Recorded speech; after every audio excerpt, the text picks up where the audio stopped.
Welcome everyone to today's show of the Women's Speed Chess Championship. I'm honored to be joined by the recent African Women's Champion, Jessie February. Jessie, how are you doing today?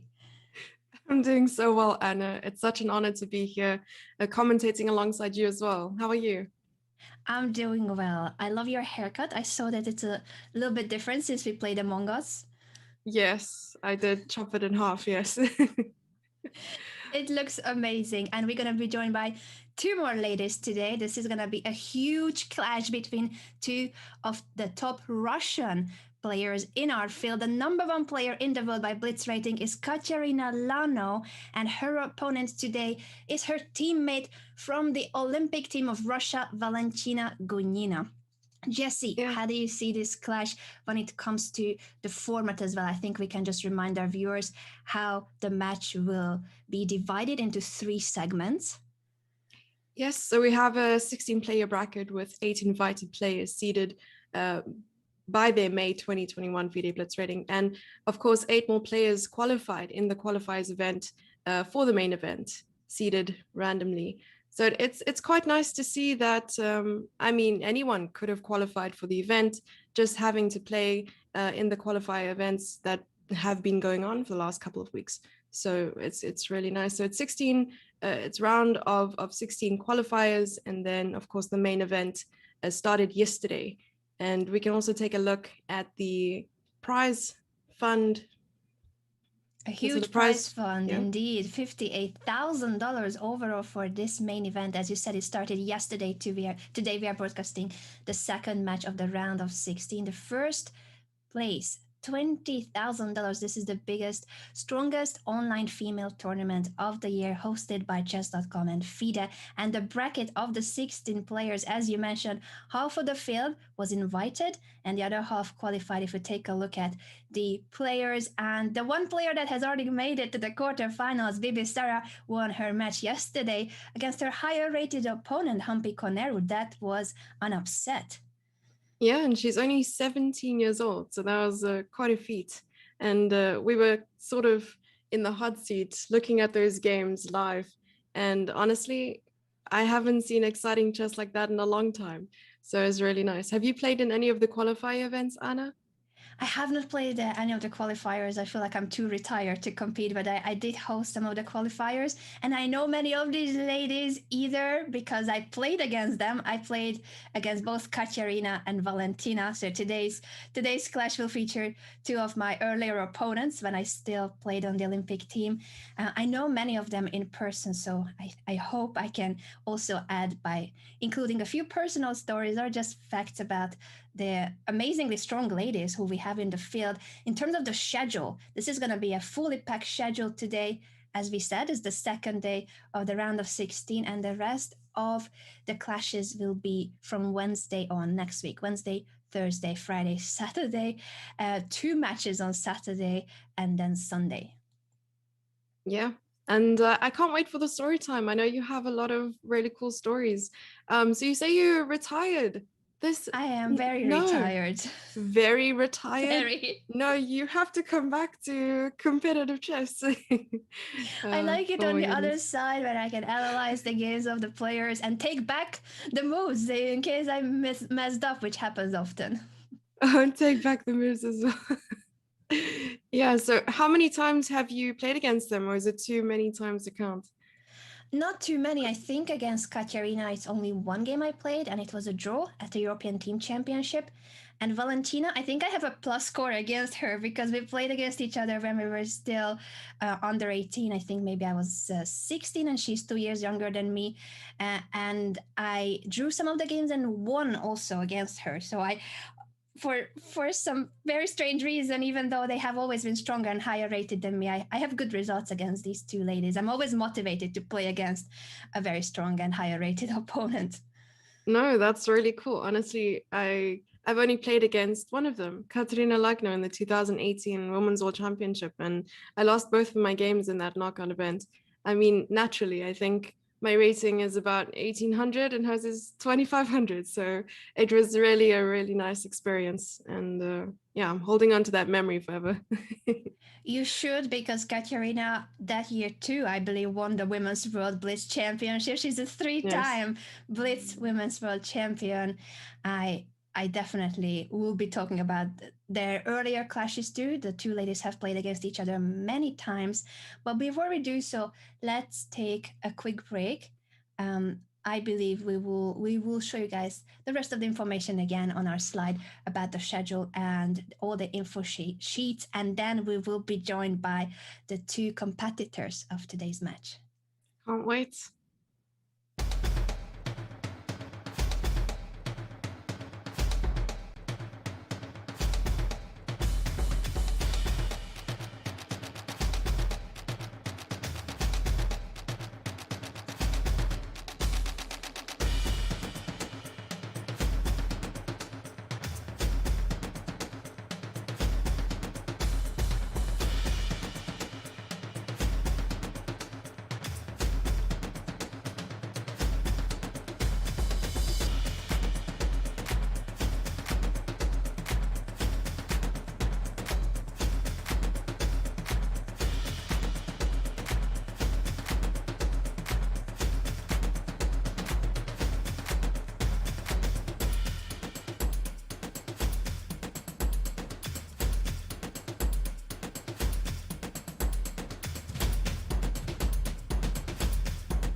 Welcome back, everyone, to today's show. We were here like a few minutes ago, and now we are back. But we are officially back, and we are officially about to start today's match between Kateryna Lagno and Valentina Gunina.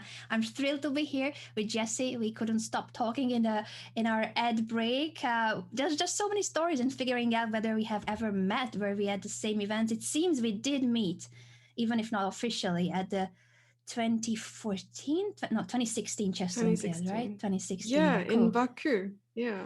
No, it would have been a great honor to meet you back then, but at least now we're well acquainted. So I think if we ever happen to be in the same place again, I'm gonna make sure that I get the chance to meet you. Yeah. Likewise, Jesse, likewise. And the two competitors of today know each other very well too. As we said already, they are teammates on the Russian Olympic team. They won the gold medal together as board one and board two of the Russian Olympic team at the 2014 Olympiad in Tromsø. That was the first year that Kateryna played for the Russian team. She's originally from Ukraine and then she switched federation in 2014. It's never a good idea, or it's never a great thought to think that, okay, you're going to play against your teammates.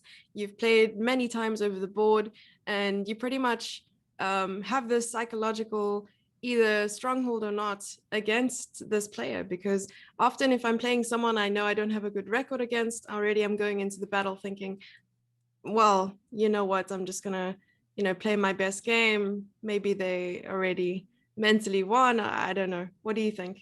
Yeah, the psychological side of the competition is always, of course, very important. And when it comes to someone who is a friend of yours or teammate of yours, I feel like it's even more challenging. These two ladies have played against each other 42 times, according to my research. And it's a very close result. What I have seen, I believe Kateryna won 13 games and Valentina 14 games, so very close. Wow. And in favor of Valentina, who is not the rating favorite. We have Katya as the number one player on the overall FIDE rating list by Blitz. She's also a three-time world Blitz champion among women. So she's the favorite according to rating, but I feel like Valentina, even if she's taking a quick nap on our camera, it seems we either have her camera frozen or she's in full focus meditation In the mode. zone. Yeah. Indeed, she certainly is in the zone. But I think that this match will be the closest, in my opinion, out of the round of 16 matches we have in the Women's Chess Championship. And I wouldn't be surprised if Valentina manages to upset Katya, even if Katya is the favorite. Yeah, and you can see both players are looking really serious and ready for the battle. I'm sure they can see each other as well in the Zoom call. To be honest, if I had the opportunity to just block out the view of my opponents, I would definitely do that. Do you think it's better not to look at the camera, or depends on the moment? I think so. Maybe if you're absolutely sure that you're winning, just to kind of make sure, look at your opponent's face. But I can imagine at such a high level as well, you have perfected the poker face. Um, have you? I think I normally had poker face on, but with online chess, what we see is that players tend to not mimic their over the board behavior, and they are more free to express their actual feelings and emotions. I love that fact about online chess, that we get to see what's going on in their minds, if they are celebrating, they are happy, or the other way around, of huge upsets or just moments when you are really angry at yourself, and that shows usually on their faces. Yeah, I mean, you're used to showing that sort of rage internally. You got to rage inside like a winner, and now you can rage outside like a Yeah, winner too. definitely an advantage of online competitions. And as we said, this event, the Women's Chess Championship, hosted by Chess.com and FIDE, is the strongest online female tournament of the year. $58,000 at stake, and only one of these ladies will make it to the quarterfinals. So this is already the knockout stage, round of 16. They are both very strong, but one of them will need to stay home and not qualify to the next stage. I suppose they're staying home regardless. Yeah, it's a bit Yeah. strange. I had to get used to saying like, no, they want to go home, because also in the Champions Tour that we often cover with Gotham Chess, it's the same system after the first days that half of the field doesn't make it to the Mm. quarterfinals. They don't qualify, and then they just stay home, right? Yeah, no, but I definitely prefer the OTB experience. I hope they bring it back really, really soon. Um, yeah, it'd be really cool. It seemed like Kateryna was talking to someone, but I don't see a reaction from Valentina. So possibly Katya is talking to someone at home. There was a smile on her face, and I thought she was, maybe her lips were moving. Did I see that correctly? That she was talking to someone. She's, by the way, the wife of another very strong chess player that many of the viewers will know, Alexander Grishuk. Wait, I feel like I'm supposed to know this fact. I didn't know this. This is cool. They are one of the strongest chess couple in the world, Katya and Sasha Grishuk. So I was wondering if it was Grishuk giving a just a last minute quick I wouldn't even call it advice, but just like when you're rooting for your wife or husband and you have their support. That is really cool. So the formats of the tournament, if we can take a look at that real quick, I don't think we mentioned the time control. So we have 75 minutes of 5+1, Mm-hmm. then we have 45 minutes of 3+1 and 25 minutes of 1+1 and breaks in between. So the time control, I mean, it does get a little bit more exciting as the time goes on. I can imagine how pieces are flying at 1+1. Indeed. So we have three different time controls. The first two are Blitz, and the last one is Bullet. The first Blitz game has already started with Kateryna having the white pieces, and it was a Caro-Kann, which is not surprising. Valentina has been playing the Caro-Kann defense very religiously from an early age. Even the games I played against her were mainly in the Caro-Kann defense. Yeah, so we can take a look from the beginning. I think I missed the beginning of the game as well, even though it's right in front of me. Yes, it was the two knights variation of the Caro-Kann, not the main line, but it's also quite a popular line with the trade on e4, bringing out the white queen early, but it's standing quite solidly on the f4 square. Not the most common setup when you see that the c1 bishop is still undeveloped and cannot go any further than the e3 square because of the queen. But now queen d6 offering a queen trade. And asking Katya whether it's going to be an endgame. I like queen h4 because once the queen is there, there can be in the future ideas of a kingside attack, bishop to f4, knight to g5, and try to get rid of the f6 defending piece, the knight.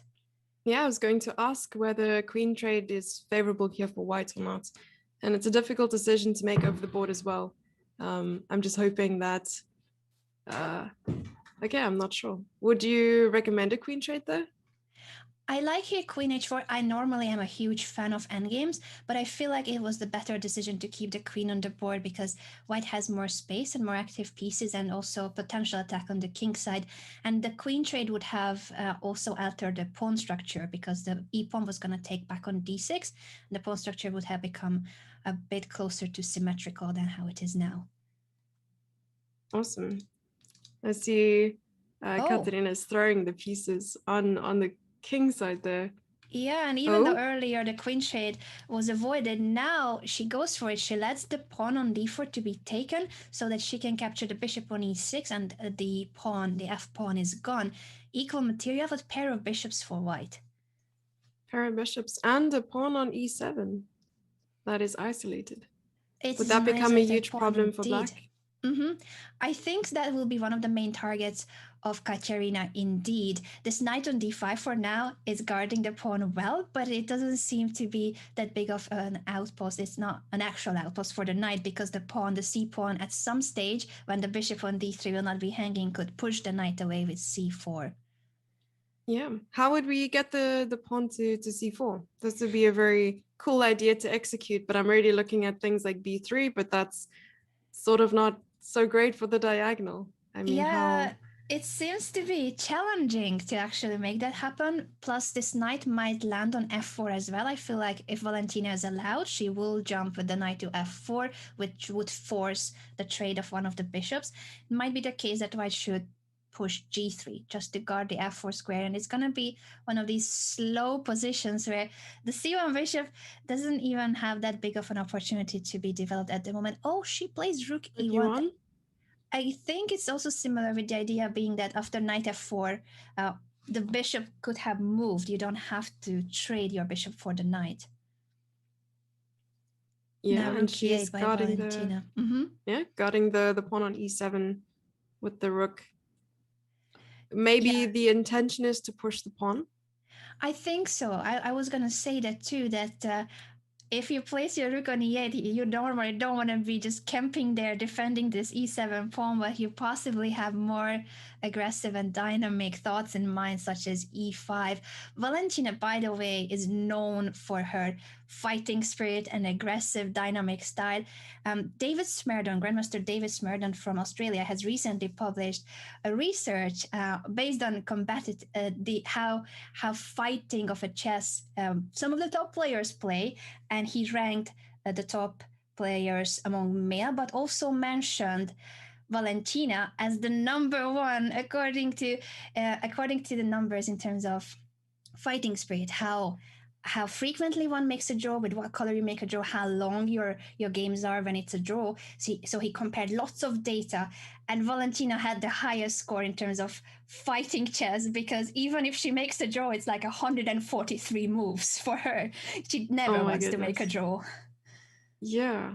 And your experience playing against Valentina Gunina, she takes her time over the board, or she wants to win with both colors. What I felt like, of course, I was a lower rated player, so in that case, I think you're even more of a fighter when you're playing against someone lower rated. But she does that against, I think, in every game. She just wants to have an exciting game. She's not afraid of taking a risk when it's needed. Now, for instance, this knight landing on c2, her own rook on d4 is hanging, but she's attacking the other two rooks. It's becoming so messy. It was just a very peaceful endgame, and suddenly what's going on? The c2 knight is hanging, but so is the rook, both rooks. So they're equal in material, but the knight on a1 is in a very awkward position. Of course, after a move like bishop takes d4, it'll be maybe slightly difficult to get to the knight, but the knight is out of play. It is, and it's gonna be definitely the main question of this position. How do you get out the knight of a1? Because if it's gonna get stuck, it will be won at some point. That piece, if it doesn't have a way out, after b3, bishop b2 will be captured. But for now, the d4 pawn is hanging, so I think Valentina's main idea is to either capture immediately bishop d4 or rook d8, then take on d4. But she's gonna win the d4 pawn and then hope that the knight can be supported. But this is what we were talking about when it comes to Valentina's creativity and fighting spirit, that she's taking a chance that this knight may never leave that corner. But if she manages to take the pawn on d4 and get the knight off of the corner, she will have winning chances too. Yeah, we'll see what happens. And it looks like Valentina didn't go ahead and take the pawn on d4 immediately. Yeah, I wonder what happens. She played. I was wondering too if she could have taken immediately. She plays rook d8, which will mean that next move I think she will take. And now Kateryna is taking her time, and she's going as low as a minute on the clock. Reminder on the time control that we are playing the 5 minute plus 1 second blitz portion, but 1 second of an increment is not much. Katya goes for bishop g5 to put pressure on the e7 pawn. Now I wonder if rook d7 or bishop f6 will be the choice of Valentina. I think she will not give up that pawn. Would she play e6 here just to get the pawn on another color? But of course, with the bishop pair, and because the rook was gonna be hanging on d8, so the bishop was pinning the pawn. So she plays rook d7. But of now that the rook is on d7, testing you know. I know. I was like, oh no, Jess is putting me on the spot. If I don't see that the rook is hanging, they will take away my IM title. They will say I never earned it. Oh my goodness! When did you get your IM title, by the way? Good question. 2015? No, maybe a bit later. I don't remember. Before I retired in 2016, so it had to happen before, but not much before. I was mainly playing as a woman grandmaster, and then I got my final IM title at the tournament in Biel, Switzerland. Wow. The norm. And if I may ask, what inspired the whole early retirement? I mean, you're still so young. I was combining working as a broadcaster at chess events and competing on the Olympic team. And for a few years, I thought I can do both. But as I started receiving more and more invitations to top events, which was my dream list of being a broadcaster, you want to make it to the World Championship, to the Olympiad, you want to host all the strongest tournaments. And I did get those chances, but it also meant that it was taking away more and more time from my own training. And I started having less and less time for my own preparation. I was mainly preparing on, facts about the tournaments, the competitors you need to know, a lot of different knowledge when you are a broadcaster. It's not really about your own opening skills, but a more general knowledge of the chess world. And that became my main focus. So 2016 was the last year when I was still trying to train on the Olympic team, but I ended up being a reporter at the Baku Chess Olympiad. And from then on, it was mainly chess media, and I only returned for one holiday tournament, I should say. I love when I played as a tourist, and it ended up turning out better than any of my previous tournaments. Sometimes when the pressure is not there, you can compete better, it seems. Yeah, when maybe you're in a better psychological headspace, it helps, perform better. So that's really cool. Yeah. That's really, really cool. Yeah, at that Nice. holiday tournament of mine, the funny thing was that so many of the top grandmasters played, including Kramnik. That was before he retired. And for the first part of the tournament, I had more points than Kramnik, and we were sitting next to each other because I had more points, but I was the lowest rated player of my point group, and he was the highest rated player of his point group. And I played 2 of the rounds next to him because I had more points. It was Oh my ridiculous. goodness. Of course, I didn't That must finish be ahead so of cool him. sitting next to Kramnik in a tournament. Honestly, It was that's life goals intimidating. right there. I was like, oh my God, if I make a mistake and I have more points than him, he will be like, how can this girl have more points? Wait, how many rounds had passed already? I think it was like round 4, 5. So it was midway through the tournament. But the last part of the tournament, he cruised by and finished at the top, not me. Oh, and we see the first game had been completed, and Kateryna took the point there against Valentina Gunina. If we just go back to the game, we can see Sorry, how I the went game to ended story as well. time mode for the final I like moves. it. No, I like it. There we go. And of course, the pawn is just going to promote on the next move for her to look at the final moments of that game. Indeed, and that means that now Valentina with the white pieces should try to make a comeback. She goes for her traditional opening choice. She always pushes the d pawn first, then plays some of the main lines of the queen's pawn openings. And Valentina, sorry, not Valentina, but Katya chooses the king's Indian, which is an opening that I love to see. It always reaches very exciting middle game positions, but it's not that common on top level chess because it also is risky. Is it normal to see the knight on e5 in the king's Indian defense? I think in this line, yes, since Valentina went for pushing d5 so quickly. I wonder if they are still in a line that they are aware of. It might already be a bit of the usual theoretical path. At the same time, I like black structure because once you have this e5 square for your knight, and even if the knights are traded, you have the other knight replacing the knight on e5. The only question always is, of course, if after the trade f4, can white chase you away, and will you have where to go with the knight, or will get trapped in the middle of the board? Very true. That's exactly my next question. It would have been, of course, after taking on e5. I'm sure f4 is the idea now. Yes, f4 is coming, and the question, as we were discussing, is where will the knight go? If you have to go back to d7, then something has gone wrong. So b5 makes sure that the knight could jump to c4.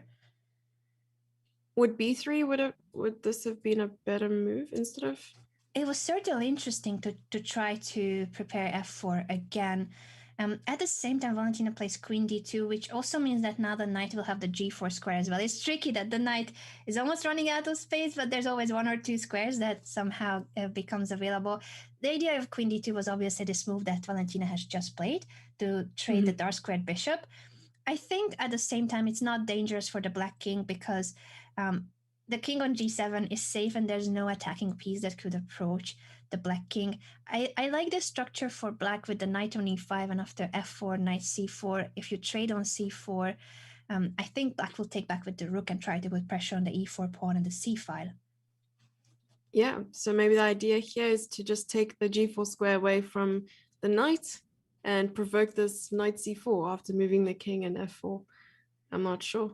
Yeah, So the so whole or plan even is the move you to, said yeah. with b3, if white has the time to push b3 perhaps and then f4, then the knight would be trapped. Funnily enough, it doesn't have any squares if you get to push the pawn to b3 as you suggested. Yeah, I believe that the knight is in the center, and it's hard to think that a knight in the center would run out of squares. Very true. The king steps out of the diagonal of the queen, so now the f pawn is free to be pushed again. I wonder if b3 will come later. And also, this is a moment for black to perhaps try to take the initiative. b4 would be one way to go, or knight c4 immediately to say that I am not allowing you to push b3. I'm jumping to c4 now that I needed to. So you were born in Ireland, yes? I was born in Hungary. I live in Ireland now, yes. Oh my goodness, that's really cool. So you speak Hungarian then? I speak Hungarian, still somewhat of a decent level, but I can't claim to be perfectly speaking my mother tongue, which is a weird thing. But I lived abroad for already almost over a decade. Actually, I lived in Spain for Wow. 10 years and now in Ireland. So you start forgetting your own mother tongue, or maybe it's not that you forget it, but it requires more effort for me to speak Hungarian than English, which is strange. It's a strange feeling. I don't think I've ever heard you speak Hungarian. Never. Oh, believe me, it doesn't sound like an actual language. Oftentimes it's compared to aliens. No, I'm just kidding. Kevin Aliens? is pulling my leg that it's very difficult to pick up on anything when I speak Hungarian because it's not a Latin language, so you can't really relate to the words that much. And even only if it would be something international, like a word like computer, then Yes. you can recognize it. But any other word, it has a Finno-Ugric. It comes from the Finno-Ugric language group, so it's different. Okay. Yeah, because I can hear a slight Irish accent in your voice. Really? That I'm yes, becoming that I Irish can now. hear. I'm happy to hear that because Kevin is 100% Irish. He has taken 2 DNA tests. He's the most Irish YouTuber in on the planet. So like he's approved, verified as the most Irish. I want to be the second most Irish, even if I'm not Irish. Yes, I can hear some of the words you say. It's in a Really? very Irish accent. Oh, Yes, I can hear I'm that. I'm happy to hear that. Even if I'm not trying to pick up, but I guess once you live abroad, you start mimicking the local dialect.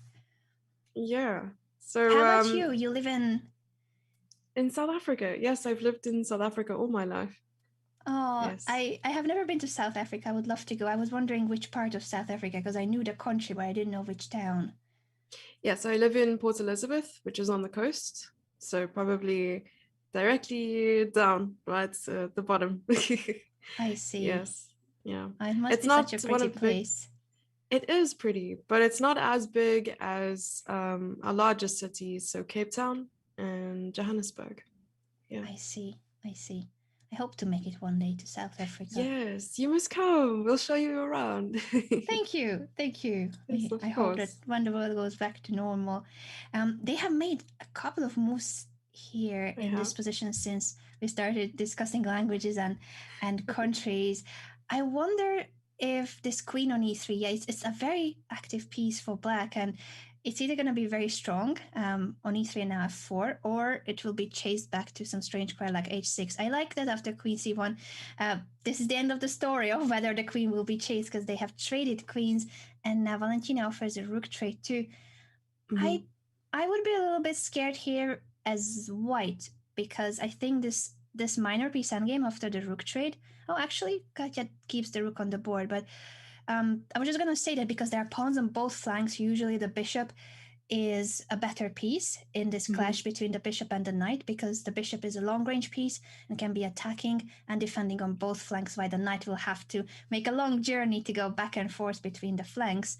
I think Katya has a good chance to put pressure on Valentina. It might not be much, because now the b4 pawn 2 is attacked. They might trade in the future the b pawn for the a pawn, and it looks like an equal position in terms of the result. Perhaps draw is the most likely.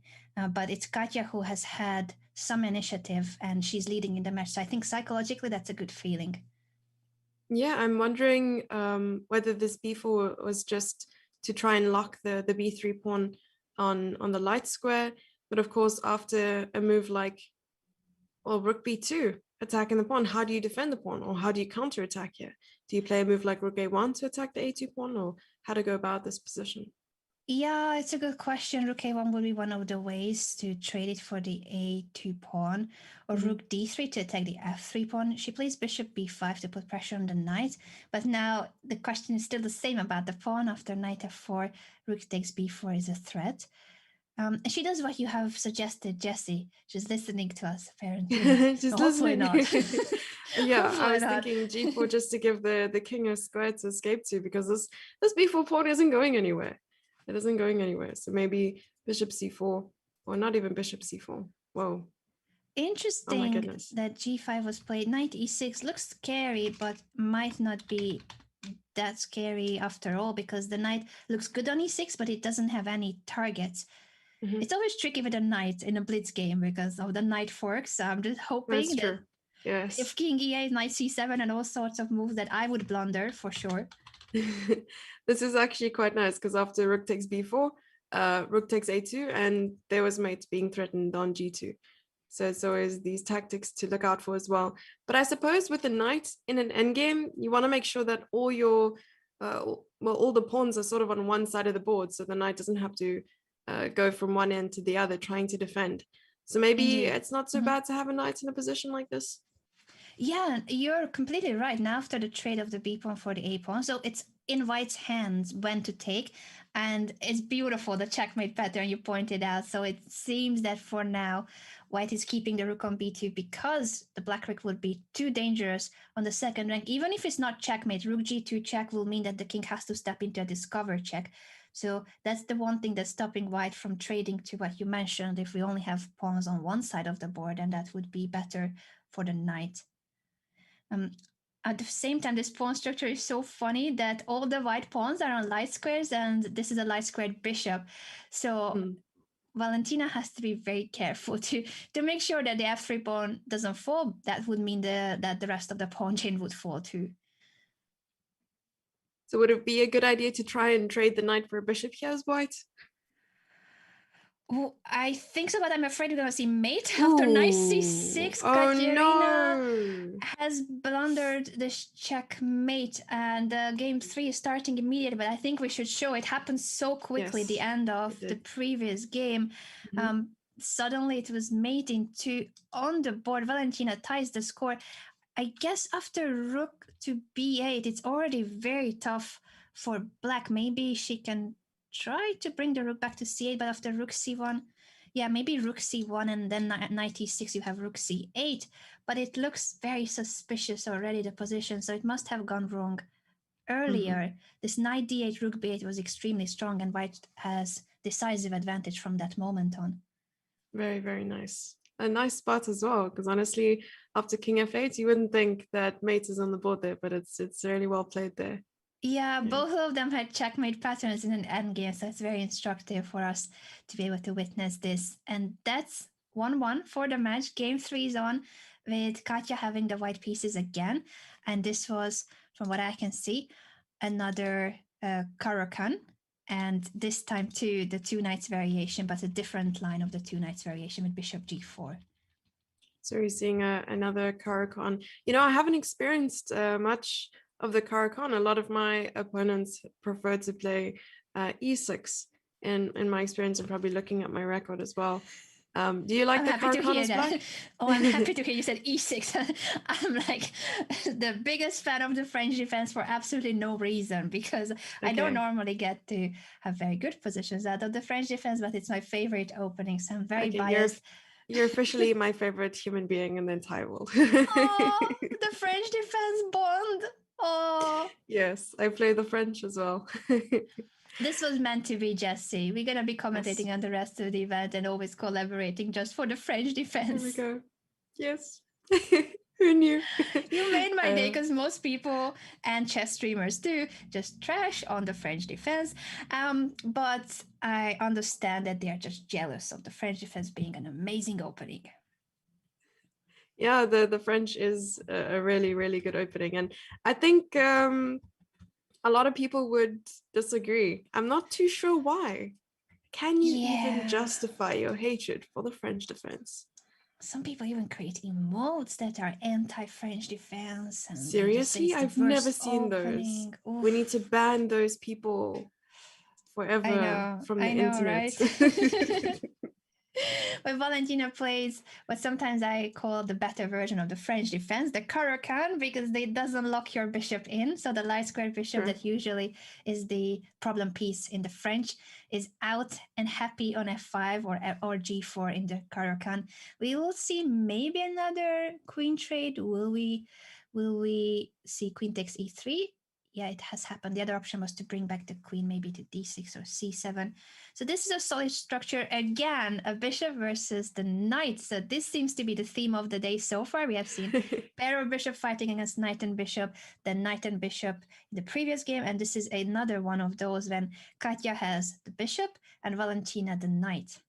Yeah. So whenever you're coaching your kids, guys, all you need to do is say, today we will be looking at Valentina Gunina versus Kateryna Lagno, the entire match where they had bishop versus knight. Let's go. I love that this is becoming a theme and we are only just broadcasting game 3. I wonder if it's going to keep being a tendency, but it does feel like Katya prefers to go and grab the bishop. But for Valentina, who is a more aggressive and dynamic, tricky player also in Blitz, the knight is a handy piece for those knight forks and the checkmate pattern that she spotted in the previous game. Indeed, especially when that time trouble comes around and it sneaks up on you, especially with the 1 second increment. You barely feel it. I know it's there to just help you in case someone tries to dirty flag you, but other than that, if you're in a position where you have to think, you don't even have time to consider any possibilities. You just got to play what you think is right or feel is right. Very true. And it seems that Valentina is the faster player so far in this match. Katya is down to 2.5 minutes with a 1 second increment. As Jesse pointed out, it doesn't help you much. You will not lose on time, but you can't really think that much in any of these blitz portions. And this is the longest blitz. We start with 5+1, and from here on, in 48 minutes, we will be switching to 3+1 and then 1+1 at the end. Yeah, as you said, Kateryna Lagno is the highest rated per FIDE in the, is it Blitz and Rapid? Yeah, in Blitz, she's the #1 player in the world, and also is a 3-time world Blitz champion. So I think she's very much verified as the strongest Blitz player among women. At the same time, the Blitz rating at FIDE and all the World Blitz Championships too are over the board tournaments. So I wonder how different it is for Kateryna to play online Blitz chess. Yeah, I can only imagine.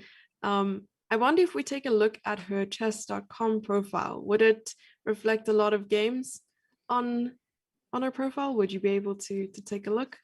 I can take a look, but my guess Yeah. would be with many of these top players, they have second or third accounts as well that they use for Yes. practicing. And I True. don't think that she mainly practices through her main account. So her chess.com main account is Kateryna Lano, as her full name. Vanina 1989 is Valentina's, reflecting the year of birth, which is the same for both, by the way. These two ladies have been competing against each other since they were kids.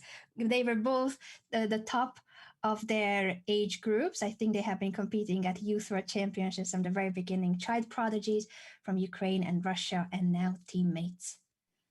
Admitting to Smurf accounts. Not at all, not at all. So do you think it's a benefit to date a chess player? Do you think it's good because you get to work with them a lot? Or I'm I not even think sure how it so. The is. Russian Yeah. team has training camps together, and Mm-hmm. I guess nowadays it's mainly online. But before the pandemic, I have seen Alexandra Kostenyuk posting from some of the training sessions, and they would meet at a I guess somewhat holiday location too. If you can choose a nicer location, maybe a training camp by the beach, or in Sochi, I think they had some of the training sessions, and they would gather together for a week or so, training every single day as a team. I think it's really cool about chess too that even though it's an individual sport, when you compete as a team, for instance at the Chess Olympiad, it still is a team effort because you're helping each other for the preparation. You are there every day also for the mental support, going for team walks, and just in general. Um, I think it helps a lot when a team gets along, and the Russian team, the Russian ladies team, I think they are always really just super supportive of each other. I have seen Alexandra some of the chess Olympiads. I remember Alexandra had like an amazing outfit too. Like they have a uniform, but Alexandra has like even her high heels are like the Russian national flag. Just like some really cool items that Oh, they add. That's like, okay. you have your own uniforms, and most countries would have a team outfit, but the Russian ladies team, they had like a very fashionable team outfits too. Okay, that's really cool. I didn't know those all uniform because I remember they have suits, right? A lot of them just wear Yeah. suits and look really, really fancy at Olympiad. So that's really, really cool. Yeah. Yeah, the team uniforms, I think, are a cool feature of those events. It makes it even more of a team sport. It's no longer a team sport here, and they fight against each other in the knockout stage of the Women's Beaches Championship. And this Mm. position, I feel like, again, the knight has somehow swindled their way through. It has just somehow managed to get into White's camp and is now a very annoying piece because one of the pawns have dropped because of these knight jumps. And now with an extra pawn for Valentina, this g5 pass pawn, I think she has very good chances of converting this into a full point. Yeah, I was worried about the knight when the knight was on b2 and the bishop went to a6. I was like, is the knight going to run out of squares? Completely forgetting that there's a passed pawn on g5. So I'm sure we're going to have some problems here for Kateryna, but we're seeing a lot of positive results with the black pieces so far. Valentina gained a point in the first round with black pieces, and then Kateryna with black pieces as well, I believe. Yeah, was the order the other way around, or Is it the I'm other way around? I'm confused. Katerina won the first game. I thought Yes, she won yes. with the Okay, white no. pieces, Once but again, they you know, had it's they it's had so chances important back and to forth. test, you know. Thank you, Yeah, Jesse. so I no, was like, oh my, yesterday I don't we saw remember. some great no, we had some great results with the black pieces. So yes, well, that's good. A good correction over there. So it's been a positive results with white pieces so far. It has been, but this could have been the turning point where they start winning with the black pieces too. I think Valentina is also spending more time here because there could be a repetition, a threefold repetition. This knight has been coming back and forth, and now, so it was on c3 and then went back to d1, and she shouldn't repeat too many times the same locations for the knight if she doesn't want to make a draw. But does she have a way Very out? Now true. the knight would have to go back to b2 and will be attacked again. Yes, well, 4 seconds is not a lot of time to make these sort of decisions. I mean, Valentina had about 3 minutes on the clock versus Katerina's less than 10 seconds. And now she's trying to just make sure she doesn't time out, I suppose. Yeah, the evaluation bar is already showing 000. Even though black is up a pawn, it must be again the case that this knight will be constantly chased and we will end up in a 3-4 repetition. Maybe she's considering to sacrifice a pawn with b5 to stop the symmetrical, well, symmetrical not, but the repetition of the position. No, she goes back to d1. Will she try to go toward f2 now? But there's no way out because the bishop is guarding the g4 and h3 squares. If knight Yeah, f2, king e3. king e3. Ah, and the bishop is covering all those squares on the king side as well. Yeah, so you will end up in a position where you have to repeat moves. This will be a bit of a disappointing result for Valentina from having that pawn up endgame, but the final position was only a draw. There was no way out for the knight. Good result for Katya with the low time, only 4 seconds to save it. Yes, just moving the king, trying to chase the knight and gain that 1 second on the clock. We And see what's another really King's important as well. Indian. Yeah, Sorry, Jesse, another King's it's me Indian. too. Go ahead. Yeah. I was just happy that we have a theme for the minor pieces, bishop versus knight, but also opening wise, they stick to the character and they stick to the King's Indian. Different lines, we don't see this exact same position, but they are repeating the opening choice. Will we see now f5, attempting f4, so the pawn has to be traded on f5, or b6 makes sense too. Yeah, I remember in the previous King's Indian game, there was a knight on e5. Now f5, so I think white has to take before f4 would have been pushed, and this gives the e4 square to the white knight.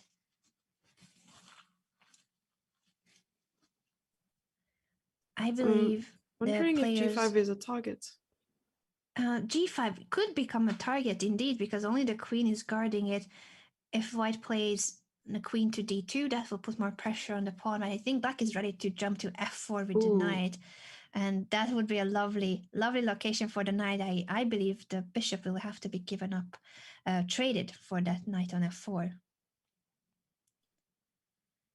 Well, the position still reflects that it's equal, but I like the c5 move, just trying to gain some space on the queen side and also maybe just wreak some havoc, because this bishop is quite strong, I suppose. Taking on d6. It is. I like the c5 that you mentioned, and now that after c takes d6, c takes d6, this is the base of the pawn chain. Suddenly, there's no more c7 pawn helping the black structure. So this d6 pawn will become a vulnerable spot, as well as the b6 pawn. We see a trade on a5, which makes the black rook really active. But for now, both the a2 and the d5 pawns are well guarded. I like a lot when the knights appear on f4 or f5, and black has both. Black has both of them. The knight on f4 especially is often a dangerous piece because it's so close to the opponent's king and it's difficult to chase it away. I think I'm still busy absorbing the position as a whole. I'm not very familiar with the King's Indian since I don't play d4 with white and I don't play King's Indian with black. So it's something very new, and I'm open to learning about these things as well. Oh, knight to b3, forking the queen and the rook. Yes, indeed. Whether you play the King's Indian on or not, that knight fork was a very important tactical motive. The knights of black were so strong on f4 and d4. I think it was bound to happen that there will be some tactical motive. Valentina may have missed that, but the position was already, I think, quite a lot of pressure on white's pieces in general. Now with the exchange up, we shall see whether Katya can convert it. It's not that simple because the rook on a5 is not an active piece. Maybe in the future she will try to bring it to the open c file and double rooks on the c file. Indeed. And who are you rooting for today, Anna? Oh, I think I should not be rooting for anyone. I'm rooting for fighting chess. I'm rooting for a very close match so that it's going to be exciting till the very end. But what about the viewers? What about our viewers on Twitch and YouTube? Let us know in the chat, who are you rooting for, because you are allowed to root for either of these ladies. Two of the strongest female players in the world, Kateryna Lagno, a 3-time Women's World Blitz champion, Valentina Gunina, 3-time Olympic gold medalist with Team Russia, and the two of them won the Olympic gold in 2014 together as Board 1 and Board 2 of Russia. Indeed, we're rooting for fighting chess. I like that answer, Anna. Definitely. Wow.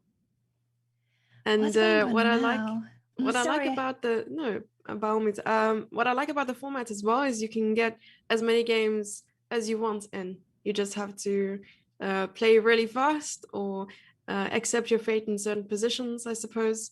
And it's all about that strategic. You got to stall or not, because I mean, you have your 75 minutes and you can fit as many games as you want in that bracket. Very true that the time management will matter, and that may cause that some players will resign sooner, perhaps if they are trailing and they need to make a comeback, or if you are in the lead, you may make a rook endgame that should be a draw longer than necessary. It's part of the time management for the overall match. Yeah. Ooh. Kateryna is going after the king. Yeah, this is looking very scary. So still, of course, that exchanger, but also very active and strong minor pieces, the g4 bishop and the knight on h3. Is there a follow-up? Can she bring the queen and rook to the f5 now? Maybe suddenly the heavy pieces too will shift to the king side. Yeah, I'm wondering what's going to happen with the rook on a5. Perhaps misplaced, I'm not too sure. Bringing it back. Good question. For now, I think it will sit on h3 and then you will try to bring the rook to the f5. The knight on e4 is guarding the f2 square. It's not as straightforward, but f3 too is a vulnerable spot. If rook f8, maybe you'll get to place your rook on f3 or bishop on f3. She's bringing her rook back to a8, which makes a lot of sense because on a5 it was stuck. It wasn't an active piece. So now the rooks could make it to the f file and the c file. Those are the two open files here. So far, it's this knight on e4 that has been holding Valentina's position together, but it's very difficult to keep making moves because so far, even if you have everything guarded, there is no counterattack that white can go for. You cannot attack the black king and the pawns that have been vulnerable, like the d6 pawn. There's just very little chance that you can bring yet another piece to its attack. I think it will be about the defense of the white king, and slowly but surely more and more black pieces will get to that king side. Yeah, it's probably the least of Black's worries right now. Even giving up one of those pawns wouldn't be an entirely bad idea. I wonder if Black will give the exchange back here just to get an attack going. Very true. And now after bishop c6, since you said that we could perhaps even give up the rook, I see that the computer really wanted to give up the rook and just play rook f8. Like, nah, Oh, I don't care about the hanging okay. rook. I think Katya played the more human move. If a rook is hanging, you often move it, and then next move you could go rook f8. So I think this makes perfect sense. There was no rush bringing the rook to the f5. But it just goes to show how strong the attack on the king side is that black didn't even need to keep the material up. Probably giving up the rook here wouldn't entirely be a bad idea. Ooh, knight f4 is a nice move. Beautiful. So Yeah. if it's taken, if g takes f4, black will take on f4 with the pawn that opens up the long diagonal. So both the queen on e3 and the rook on a1 are hanging. Nicely spotted by Katya. Yeah, just wanted to show. Because even I didn't see this. It is a Quite beautiful nice. way of using that knight on h3. You were Mm. asking Jesse what will happen to that knight, and we got a question from Katya. We got the answer, sorry, to the question. Yes. Oh, this should be getting closer and closer to a very tough spot for Valentina. Um, the trade on e4, I guess, will mean that if queen takes e4, then the rook can make it to f2, and if the queen takes the knight on e2, then this very strong light square bishop stays on the board. So in both cases, it's really difficult for Valentina to hold on. Wow. I think the most difficult position to win is a one position. For me, whenever I get into a winning position, it's very difficult to convert sometimes because it's Mm-hmm. complicated still, regardless. Very true. But luckily for Katya, she has started speeding up in the match. Earlier, her time management was slower than Valentina's, but in this game, at least she also has the time advantage on her side, 2.5 minutes. It seems that the evaluation board doesn't Ooh. agree fully with Oh the my conversion, goodness. but it was just a moment. It was just a split second. I love how Yeah. after e4, the dark square bishop 2 is a very powerful piece, and this is game over. Bishop takes g3 would have been checkmate, so bishop e1 as a defense is being played, but it's really rough. h4 to continue with that idea, threatening checkmate. Pawn or bishop checkmate Wow. on g3? This minor piece checkmate is one for the books. It certainly is, and it's only minor pieces Oh. that are guarding the other squares too. Yeah. It was the full army of minor pieces that managed to take down the king. Uh-huh. And I'm wondering what happens now. Because the king has h8. But even Yes, Valentina, I think, ran out of time, but the king situation too was already decisive advantage, a checkmate pattern for Katya. So Kateryna takes the lead again, oh, and they will have a quick break before we yeah. continue with the remaining half an hour of the 5+1 portion. Jesse, your thoughts so far on the match? It's definitely not disappoints. I mean, this is exciting chess. I love it. Even that draw, it didn't look like a draw. I mean, bishop versus knight endgame. I'm really loving the chess so far. What about you? Likewise, this is what I expected. I think the rest of the match will too be very close with many decisive results. So we shall see whether Valentina can make a comeback. Kateryna is leading with a point, but there's so much more to come. Don't go anywhere. We'll be back in a few minutes with the rest of the match of today. Indeed.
Welcome back to the broadcast of the Women's Chess Championship. We are witnessing the round of 16 clash between Katya Lagno and Valentina Gunina, with the format being 75 minutes for the first portion, 5 plus 1 minute, well, 5 minute 1 second blitz games. Then we're gonna move over to the 3 plus 1 blitz, 45 minutes of that, and the final 25 minutes will be bullet chess, 1 minute with 1 second increment. Jesse, your thoughts again on what we have seen so far. The ladies are back too from a short break.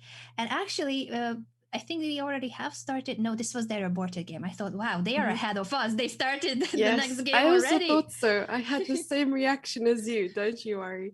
Now I'm really excited to see what happens in the remainder of 30 minutes of the Blitz 5 plus 1 portion. And to be honest, the portion that gives me the most whiplash is that 1 plus 1, where it's just I barely have time to think. I mean, they finished the game, they moved on to the third game, and I'm still in the first game. It's like, what is going on? I know it's Yeah. gonna be insane, and the bullet could change the entire outcome. A reminder on the format being to a knockout format, that is, we are in the round of 16, and only one of these amazingly strong female players will make it to the quarterfinals. The winner of today moves on to the quarterfinals, and the loser of today, unfortunately, will not continue the competition for this year's Women's Beaches Championship title and the $58,000 prize fund. Yeah, and they've already started the game. I see. They've played exactly what they played in their boards match. It's the two knights Caracan variation. Again, they are repeating the Caracan. I think there will be slight moderations on, slight changes on what happens in each line, but the main opening choices have been the Caracan and the King's Indian defense. From what we have seen so far in the match, I like it. This is a bit of a different version, but I think the story is oftentimes still the same, with white having more space and more activity for their pieces. At the same time, black structure is very solid, and it's difficult to attack it. It's difficult to find a weakness in the structure. Indeed, and I wonder at which stage or at what stage they deviate from their theory and start thinking on their own. Because they might be spending maybe a minute on a move, but it could just be that they are still thinking about which line to play. So I'm very interested to know at which stage they're going to deviate. I feel like in most of the games we have seen the first couple of moves obviously blitzed out because of Yeah. theory. And from a stage like this, I feel like they know obviously the structure, they know the plans, they know the piece setup, but it already becomes a more of an individual game and not just recalling theory. I like that this queen of six, queen h4 idea has been played by Valentina, showing again that she's an aggressive attacking player, and she's going for it. She wants that h2 spot to be weak, maybe in the future chase away the e5 knight and target the white king.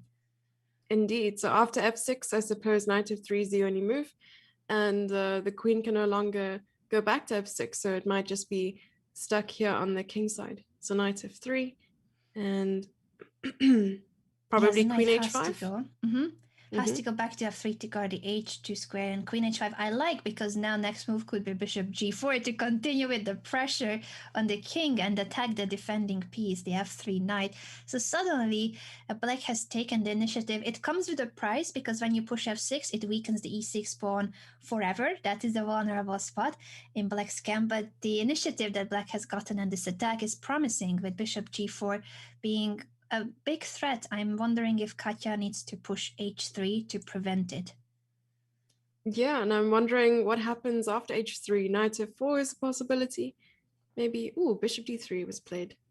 I would not have Probably expected that. because bishop g4, bishop e4, and f5. I don't know.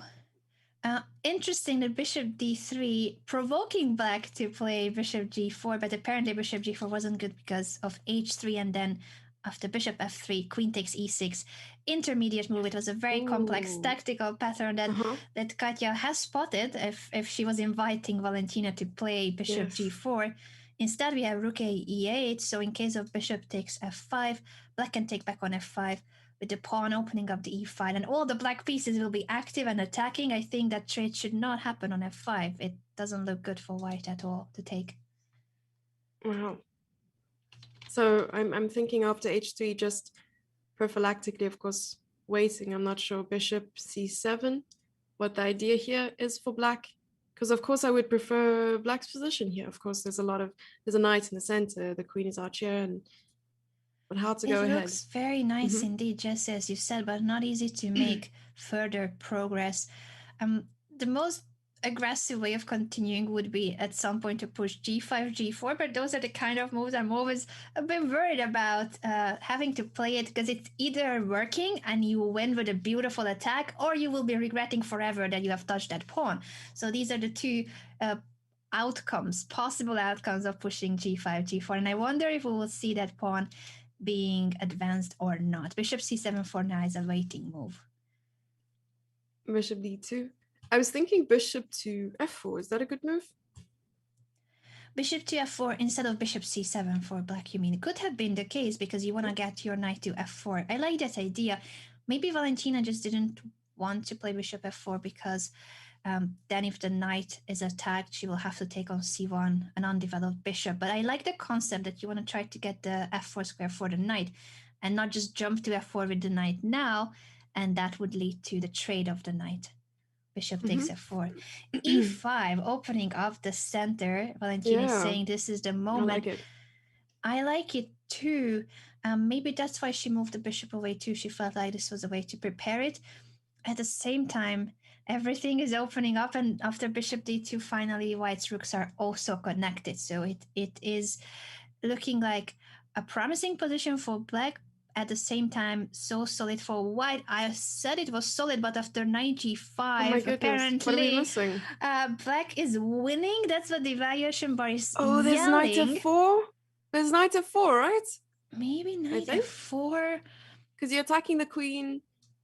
Maybe or this just is the move that Valentina played e4, because again we have this theme of a trapped minor piece that looks like it's an attacking well-placed piece on g5, but it has nowhere to go. h6 is the threat, and that knight has no return squares. What happens after knight takes e4? If knight takes e4, I think it was going to be the case that you can take on e4, because if you sacrifice the rook, then the queen is deflected from the defense of the f2 square, and after queen takes f2, king h1 and queen g3. I think that rook sacrifice was leading to a checkmate on the dark square. It was a beautiful tactical pattern. And that means that white had to try to either push the h-pawn or c4 to chase the black knight away, but this g5 knight is struggling and is about to be trapped with h6. Oh no. So probably h4 is the only move here? Because h4, knight h3 is possible. I think so. I think that will possibly be the case, but it shows that there's something very wrong with the position when you have to play h4, knight h3. Yes, indeed. No, we're just defending the knight, and we're consolidating the control of the g5 square. I know. Yeah, typical maneuver in the Karakan. G4. Wow. Katya says, if I'm already in a bad position, I may as well attack. Good thinking, because the position is bad for white, but maybe she will have more fighting chances after this pawn push. Indeed. I wonder where the queen's going to go. Queen d7? Queen d7? Yeah, or queen e5 with the threat of queen h2. But I think Katya's idea, if queen e5, she will push the f-pawn and rather sacrifice a pawn but get to trade the queens. If e takes f3, en passant, you trade on e5 at least. Let's see if that's what she planned. Yeah, this is happening, so it's gonna be a pawn up. Oh, intermediate move, f2 check by Valentina, not taking the queen. So if the king takes on f2, I think she will still not take the queen, but play knight takes g4, and it's on the board. Wow. This is the attacking chess you said we're going to see. Indeed. I like it. Yeah. I'm loving this too. Katya is leading the match with a point, but I think this is the game where Valentina again ties the score with this intermediate check f2 and then knight takes g4, beautifully converted to what is now a pawn up. It has been basically a transition to a pawn up endgame, but black's pieces are still extremely active, and this white king is nowhere near safe. Probably rook f5 here. I like rook f5. Certainly, Yeah. the rook will need to go somewhere on the f5, rook f5 or rook f6. Valentina is always saying, "No, you know what? I have a hanging piece. Doesn't mean I need to move it. I can attack something else." Everything Oh is my hanging. goodness. Yeah, Everything this was is hanging. this is goals right here. It is. I wish I could have the same way of thinking of Valentina. Is like never moving the hanging piece because I can attack too instead. Why would I move it? Why think of defense Yes. when we can go for the attack? Honestly, the counterattack, I think I can learn something here. I can learn a lot of things actually from Yeah. these players. Yeah. We can learn a lot from both of them. Kateryna too has been so resourceful because the moment when she pushes g4, she knows that she's in a very difficult situation and she rather chooses to defend the pawn down endgame than to have her king in a checkmate pattern. And another pawn falls. And now Yeah, Valentina has two pawns. passed pawns Mm-hmm. over here. This is going to be very tough. At the same time, it's blitz chess and mistakes can happen. We haven't seen mouse slips in this match so far. I think there will be a few maybe, but both of these ladies have been very accurate with their mouse clicking too. Very true. But yeah, Kateryna has 16 seconds on the clock versus Valentina's 1 minute 10 seconds. A tough spot to be in, but the position two is really tough. So I think the least of her issues is now the time situation. 2 pawns down, and those two are pass pawns indeed, as you said. This d6 pawn 2 could fall unless she manages to guard it with all the white pieces. The knight can attack it, maybe king f7, king e6 in the future as well. Black has many different ways in which they can play this position. That's exactly what she played.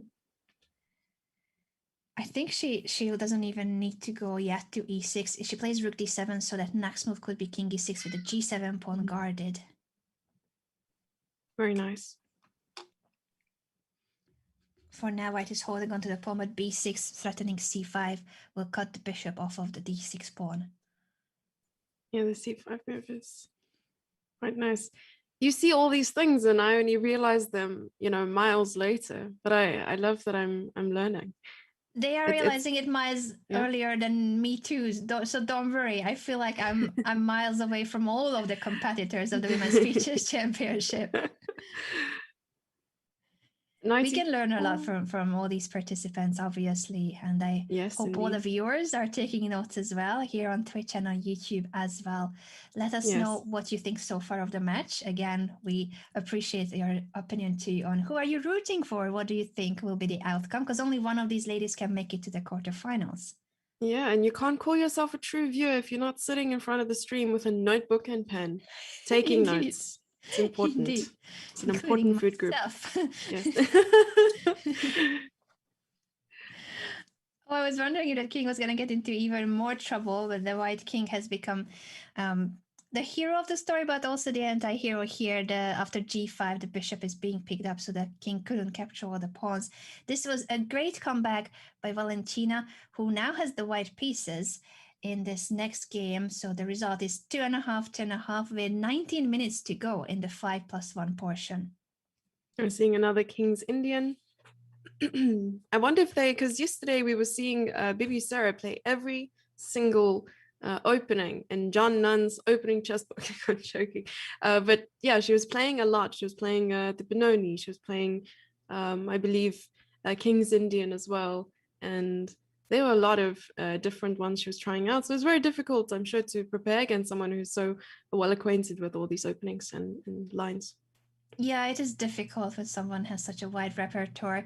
At the same time, it can also be, of course, an advantage if you know your main opening so well that you are ready to play it in every game. You feel like there is not a single hole in any of the lines. So we have been seeing the Caro-Kann repeated by Valentina, the King's Indian repeated by Kateryna in every single game. They are very, very loyal to their opening choice, and I think they have had good opening positions in the games we have seen so far. It wasn't really the question of the opening. The middle game and end games were the decisive parts, never an opening problem. Have you ever found prepping an opening where at the end of the prep, you've pretty much won the game? Have you ever had that over the board? Very few times. I feel like nowadays everyone is so well prepared. Even even players who would be maybe on paper lower rated than you and you are the favorite, even in those matchups, sometimes I feel like my opponent knows more than me about the opening easily because I've never been a big theoretician. I like my main openings, but I don't study openings back and forth. I like the middle game and end games a lot more than the opening stage. So I think it's rare nowadays, but here and there, I guess in every opening there can be opening tricks, some trap that you can set up in the two knights variation, the Karakan that they are playing when it's Valentina with the black pieces. There's a main trap with the bishop attacking the knight on e4. If we have any downtime later, I can show it to the viewers too. But that's one of the few opening traps that I have played at an over the board classical tournament and against a club player with rating of 2,100 or so. So he shouldn't have fallen for that trap. Oh, so wait, you trap the knights in the middle of the board, or? It's basically a trap because in the Karakan main line, you go and try attacking the knights in the center of the board from black's perspective, but against the two knights variation, you cannot do the exact same. So you only fall into this trap if you don't think outside the box and you just copy what you do against the main line, and then you get punished in the opening. Oh no. It happens. It happens. Okay. Yeah, remind me to never play Karakan. No, but once you know that trap and you maybe you fall once into that trap and you will know it forever. Because if you fall into any of the opening traps with any color in any opening, I feel like you learn it for the rest of your life. Yeah, I wish it was that simple. For me, it's I have to fall into this trap 5 times before I learn my lesson. Yeah, I think growing up and trying to improve in chess, I think the one trap that I fell for more times than I care to admit is the Greek gift. Yes, unfortunately. Yeah. But that's difficult too because it will not be the exact same position. It's the same theme, but it might not be the same opening or same setup of the pieces. So don't worry about repeating that. That's not the same. It doesn't count. Okay, cool. I'm happy now. My life is complete. What's going on here with this active rook on the third rank? The knight couldn't really move away because the a3 pawn was going to be hanging. So white is defending the knight with rook b1, but this means a very active piece set up for black on the open c file, the only open file in the position. Queen d1. Interesting. Probably I guess trying to regroup white's pieces, but I don't quite understand if bishop d2 is any of the attempts because I don't like that move for white. So I don't know if probably that's Valentina's idea. Add extra protection to the knights because of queen c4. And then if queen c4 now, I'm not sure. She could move. Yeah, she was going to move the rook to c1, but after queen c4, you are right. Now black is attacking the b3 knight again with 2 pieces, so there's no time for rook c1. Oh, bishop d4 is not even possible. Bishop takes bishop, queen takes bishop, and rook takes b3. Nice. And then the pawn will be guarding the b3 rook after the capture on c4. Very, very nicely spotted, Jesse. Oof. I didn't see that. Yeah, or even rook takes b1 with that intermezzo. I'm not sure if that's possible. Bishop d2 has happened, but after rook c2, I feel like there's lots of pressure on Valentina. Our bar is showing 0-0-0, but I wouldn't like to play this position from white's perspective. There's so much pressure. I wonder if she can come up with something. At least she has more time. So that is on her side. Rook c1, she's trying to trade the heavy pieces now because if the knight is taken, of course, the rook is a more important piece. The rook on c2 was hanging. Oh my, this is still a lot to have to hold on to. The e4 pawn, the b3 knight. She plays knight a5 to chase the queen away. Very off-topic question. How do you get your hair to look like that? Honestly, I'm a huge fan. I feel like that took a lot of time to prepare, but it looks beautiful. I want to know your secret. Thank you. Honestly, I just do the same every day. So I think because I have been repeating it all the time, I got used to doing it faster and better than I used to. I'm just using a hair straightening or curling iron to do the little end wave, and this part of my hair is just uncontrollable. So I just try to do the side step This part thing is and hope for the uncontrollable. best. Oh my goodness, that's Yes. great. It's uncontrollable. I straightened a little bit the end so that they it's uncontrollable, but it's in one mess at least. Oh And no. I use sometimes hairspray or a tip dry shampoo, because dry shampoo Yeah. can freshen your hairstyle. If you feel like, oh, it's too, like, I don't have enough volume or such, bit of dry shampoo, you shake it out, and then it's like a completely different look. That has helped Okay. me a lot. Okay. I recommend I it. think I'm gonna, yeah, I think I'd I'm like gonna to do have a dry this. shampoo sponsor one day. Oh, Goals. nice. No. Yes.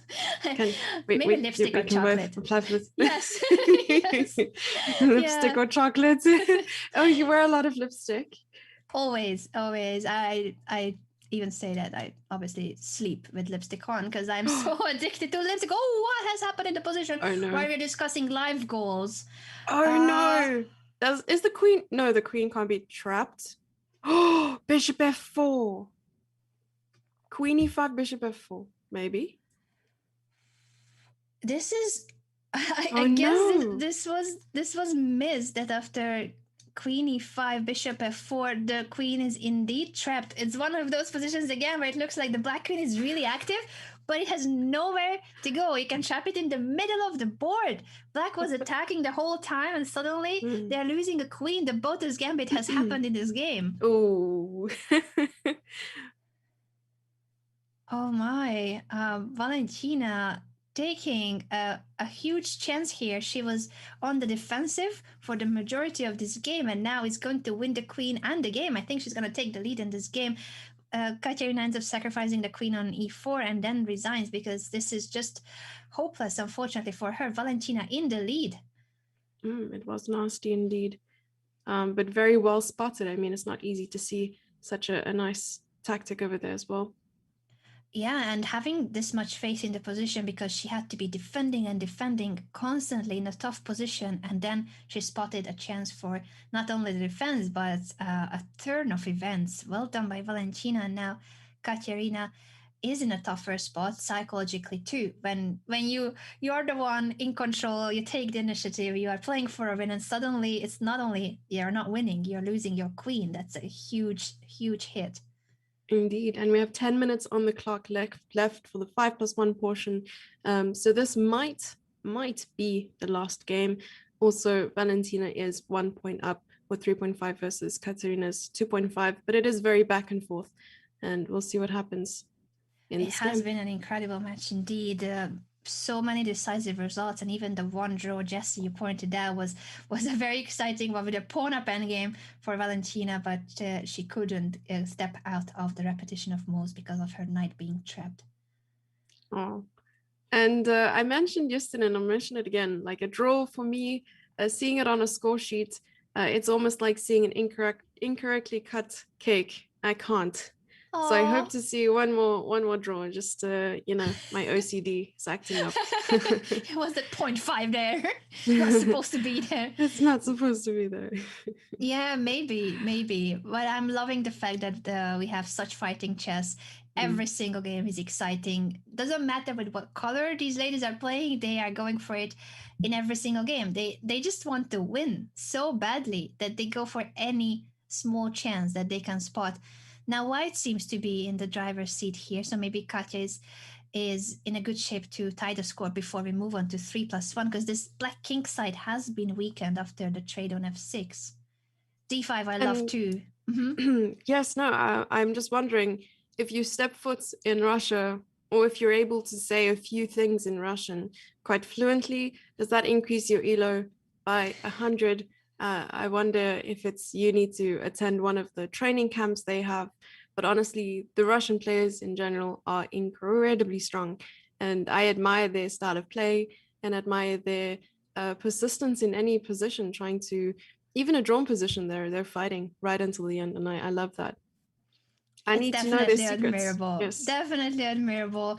I must say it didn't help me when I got my intermediate language certificate of Russian. It didn't give me rating points, but it made me feel like now I can read Russian chess books. So that was one of my goals, so that I can pick up chess books in Russian too. Oh, nice. I mean, you are an international master, so I think I need to learn from you as well. It's either to be fluent in Spanish or get my certificate too in Russian. So yeah.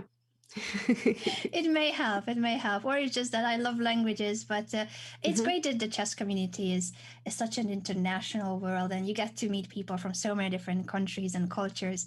So I think overall, if you know just one language which can help you communicate with the foreign chess players, that's already helpful.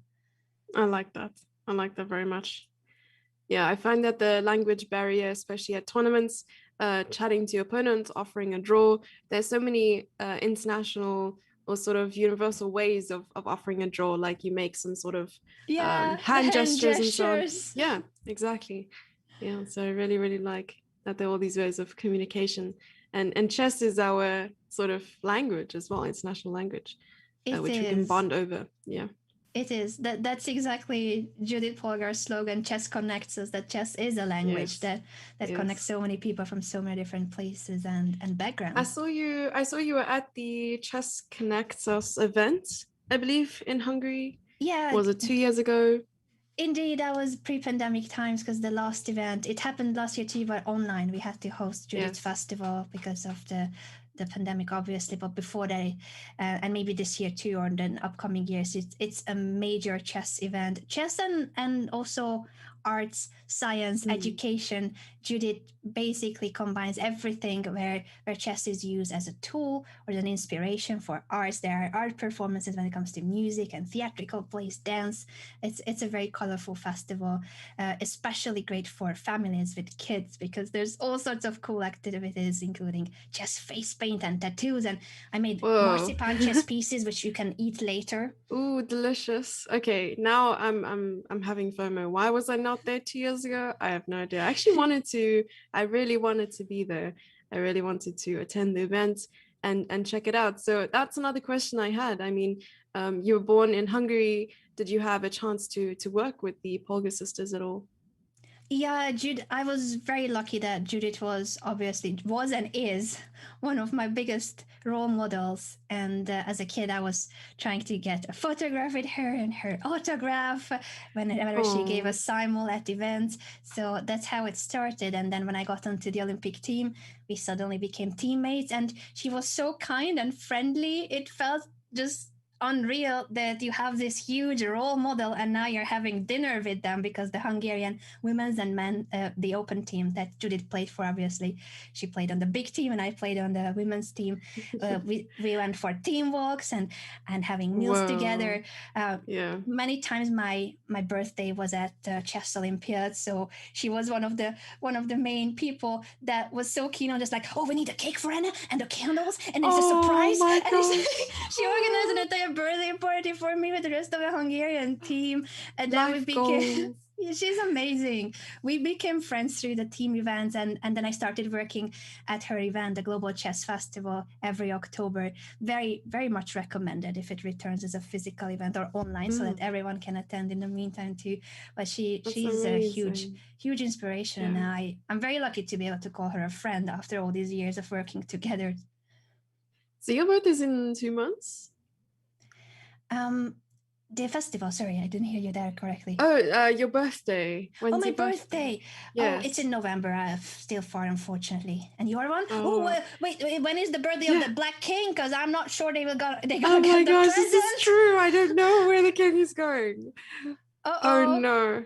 For Valentina, it's a big I think that King will Yeah. not find shelter. It feels like after King G7, you Mm, can bring the knight 2 to F5 because of the pin over the E file. true. There's also a possibility of a rook left, but I like this. Knight F5. I think this is Idea. gonna be the comeback moment for Kateryna. This match has been a back and forth. Katya taking the lead, It then has. Valentina tying the score, Yeah. then Katya again, then Valya now, then Katya. And I think we will end this portion. Maybe, well, I guess depends on how quickly we will see a resignation, because there could be maybe one more game of 5+1 if we still have time. It's 3.5 minutes left. Bishop G7. Ooh, King H8. And now bringing the knight in. Going after that H6 pawn over there. Beautiful tactical motif with the e5 pin. If the pawn takes the knight, rook takes e8 wins the game. And if the knight cannot be taken, unfortunately, knight takes h6 will also lead to the end of this game. I wonder if Valentina will consider the overall time for the match. Maybe at this stage it's not that crucial. It will be more of a factor when the bullet will mean the end of the match too, whether you want one more game or not. She's Indeed. still trying. She's trying to defend. So she brought the queen to the 7th rank and bishop on g7. Knight goes back to f5. It's a funny motif again. It cannot be taken. Yes. I'm wondering if they will fit in one more game because I see there's 2.5 minutes left on the clock. So if they do start their next game within this time frame, of course, that'll count too. Indeed, and I think it could be the case. Although it's not winning yet on the spot, as bad as it seems for the Black King, there is no immediate win. And now this heavy piece endgame. Luckily for White, it's not really lucky, but because Katya has seen, of course, the Queen is guarding the D1 square. Very, very well drawn, Jesse. Their back rank issues could have been the case, but not here. Yeah. Queen Protecting G4 the check rook. now. I think And she'll maybe take a just moment pushing to the pawn. push. Mm. She could push the G or H pawns, making sure that Yeah. there's no back rank.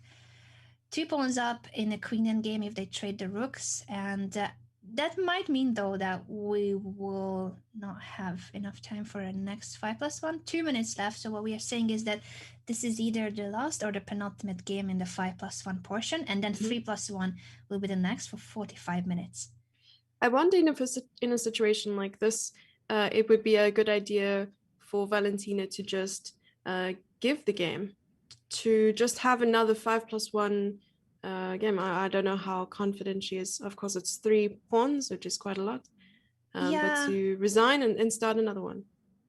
I think if she feels like 3+1 or 1+1 favors her, she might want to make this game longer. And I also think that as long as there's any minimum chance of maybe White will step in their perpetual check, so it's a lost endgame, but there is some hope. It's not 100% desperate.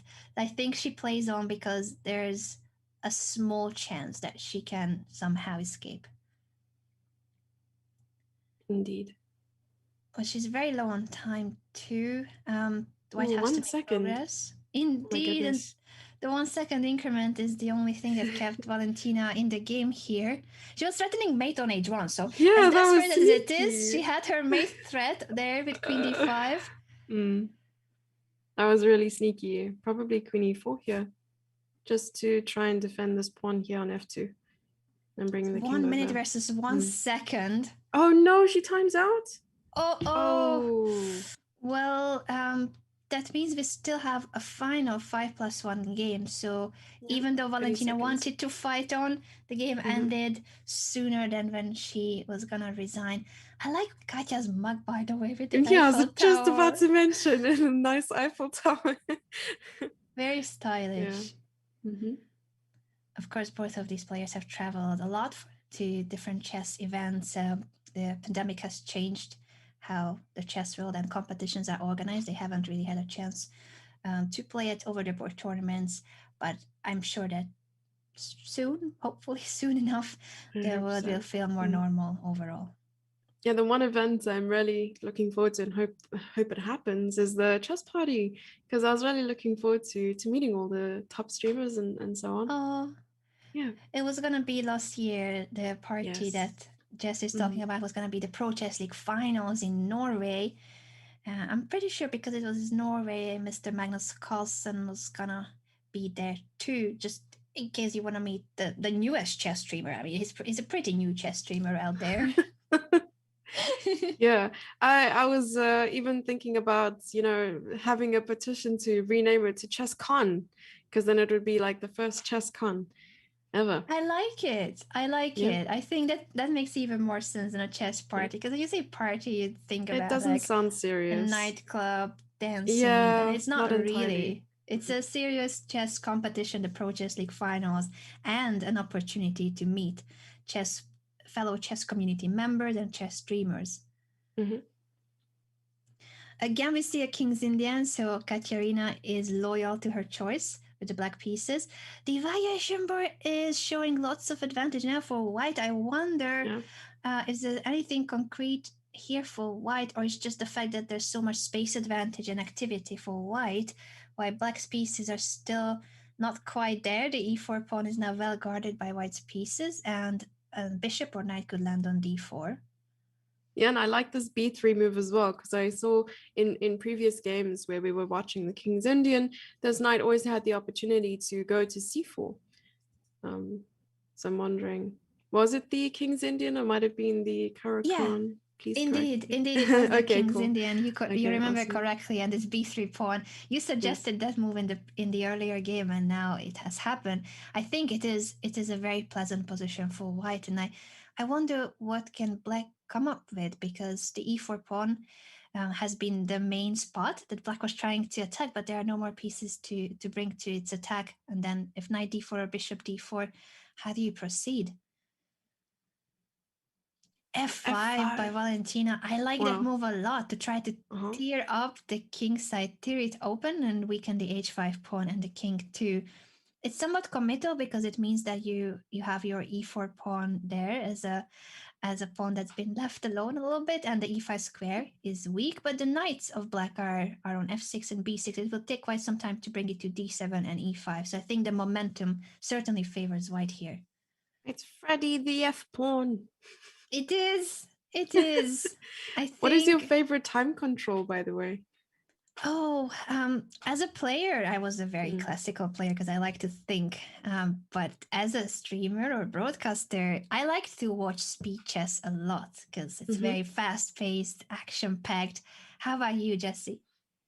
I like playing Blitz, but of course, for over the board competitions, I enjoy classical too. I enjoy my thinking time. I don't like rushing or, the adrenaline. I get enough adrenaline with the coffee and Red Bull that I drink. So that's Yeah. that's enough for me. But yeah, I like on stream, for instance, I enjoy playing Blitz. You play a lot of Blitz online? I started playing more Blitz and even Bullet. I thought Bullet was my absolute nightmare. I play Bullet chess sometimes with a heart rate monitor on my streams to show Ooh. how much of a freak out moment it is for me every Bullet game. But last time I played it, it turned out better than I ever expected. I usually lose many games on time, and I started flagging my opponents, which is new to me. I normally don't win on time. Yeah, flagging is a huge part of speed chess, I suppose. Oh, this bishop went to h8. Often we see that black allows this exchange on g7. But now Valentina is pushing on the king side. I'm wondering if we'll see an eventual queen to g5. Knight e6. This I like octopus that. knight. Yep. Yeah, the octopus knight is so powerful there with the Yeah. combination of this bishop on h6 and queen g5. I like a lot that Mm. the queen next move could appear on g5. G6 will be hanging. I think this is unfortunately a very sad position for Katya to play. So she gives up an Ooh. exchange for the octopus knight. Yeah. Might have been the best practical chance because now at least there's no immediate checkmate with queen g5, queen g6. You can still guard Mm. g6. This is a very nice move. He's now attacking b7, attacking f6. Some counter chances. Both pieces were hanging and traded. Now the bishop, I guess, will retreat. Yeah, I'm wondering if rook e1 and then knight g4 is the idea if the queen takes on f6. Valentina has been playing this game so impressively and so fast. The Yeah, confidence with which she finds extremely strong moves is very yes. inspiring in this game because she has almost 4 minutes, now going down to 3.5, but quite some time advantage and positional advantage with the exchange up and very, very nasty attack against the Black King. And just when I praised her, maybe she made a mistake. The bar starts going back to closer to equal. I'm wondering if rook e1 might have been slightly better. I'm not sure. Okay, also not the best. I'm not sure here. It seems that black should be able to take the f6 pawn, but I wonder if white had anything that could have kept the pawn. Oh, she had. this is crazy. I looked at the computer suggestion. Instead of knight Yes. d3, it wanted to place the knight on e4, which can be taken by both the Ooh. bishop and the queen of black. So, yeah, I But there think was F7, right? There's probably indeed, F7. I'm not sure. yeah. Yes. So temporarily preventing the capture of the pawn, sacrificing a piece just to keep that pawn alive, that pass pawn. Crazy position. This is scary. If the king went to h1, there's queen takes h3. Oh my goodness. Very true. Would have been a Wow. beautiful checkmate. It has been Yeah. prevented by king h2, but still this queen bishop battery on the long Ooh. diagonal What and happened queen there? There was e2. something there on the previous move after queen d5. I guess White should Eval still bar. be winning, but not queen e2. It's just such a complex position. I think the evaluation bar will be jumping back and forth, and it will Yeah. mean nothing until there's something concrete, that if any of them blunders something major.